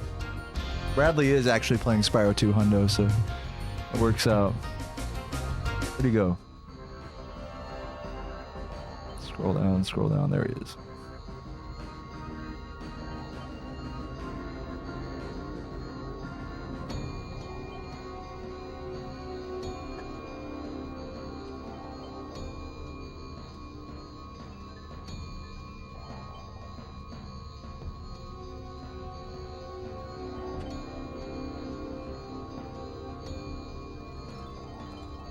All right, everybody. Thanks for being here. Thanks for hanging out. Just chilling. I'm getting a little hungry, so I'm just gonna have some food and kick back and play some RuneScape. I've been grinding some Slayer lately, trying to get my I'm kind of addicted to RuneScape right now, guys. I'm not gonna lie. So I'm gonna go jam out on that, smoke some weed maybe, and have a fajita and call it a night, dude. Hope you guys have a fabulous day. I'll see you all tomorrow, and yeah, peace. Mwah.